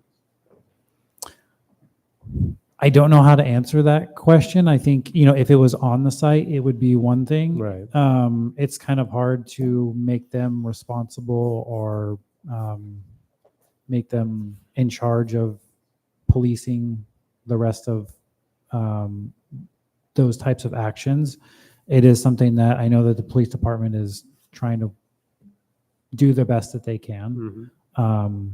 And if there are complaints and stuff like that, we do recommend them go to the police department and file those complaints so they can take affirmative action on that. Well, we had a case study for years right down here, right? Yeah. So I'm not suggesting there's an easy answer, but it seems like it's a very real problem, right? And we dealt with it 100%. here by changing the parking signs eventually or whatever, but like, I don't expect an answer. I'm just throwing it out as here's part of it. Here, it's the same area, right? It's the same location. So.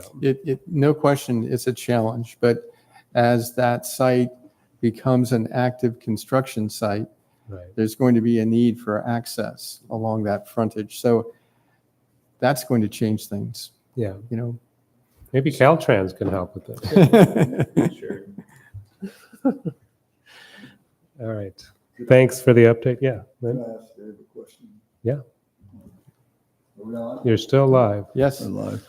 I don't quite understand how combining the DRB with the Planning Commission is saving money or significant money. Yeah. It is saving time overall in terms of total number of meetings, and it's potentially, this is not decided, obviously, but by consolidating, bringing the two bodies together, there would be a savings of staff time, and that staff time could be put to use on other work. And as I come into this department, there's considerable other work to be done. There are a couple of grant applications that are going to need work. There are a number of deferred projects. So in terms of cost savings, I'm not so sure that there's a significant cost savings, but there is, in combination with the fewer meetings for the other committees and the merger of the Design Review, Tree Board, and Planning Commission, in total, potentially, again, this isn't decided, potentially there's a freeing up of quite a bit of staff time that could be then focused on other work. And some of that work is reimbursement work. So for example, with some of the development projects like the Barlow Hotel, I'll use that as an example, as the staff can work on those projects and not contract out some of that work, some of that money can come back to the city as revenue, a revenue generation. But it's not just that, it's kind of creating a balance. There are a number of zoning code amendments that haven't been addressed. Sign ordinance, tree ordinance. There are quite a few things that haven't been done, And given the budgetary issues in the community as I'm seeing them, I'm obviously very new here, but I don't see that there's adequate staff capacity in the planning department to address the broad range of work on the table before this group. So how can we balance, create a better balance, still reach out, provide the community, committee, commission, board support, but free up some of that time to put to other tasks? I mean, that's the idea. I certainly don't doubt that both time and money are in short supply in the city. It is, I don't see the significant savings or where that comes from. And, there's other things like, this meeting goes 2.5 hours and planning commission might go 3. That makes for a long, tough meeting for volunteers.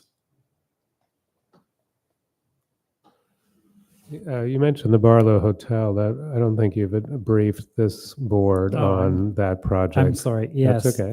So the Barlow Hotel, which did submit an application about 2 years ago, withdrew that not too long afterwards.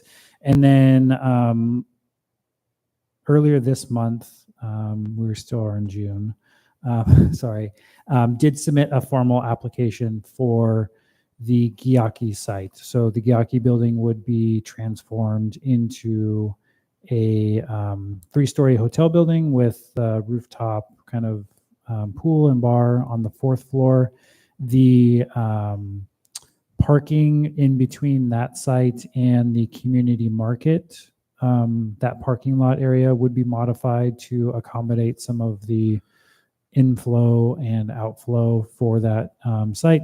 And then the majority of the parking would take place at the old cement batch plant at 385 Morris Street. So that process is underway.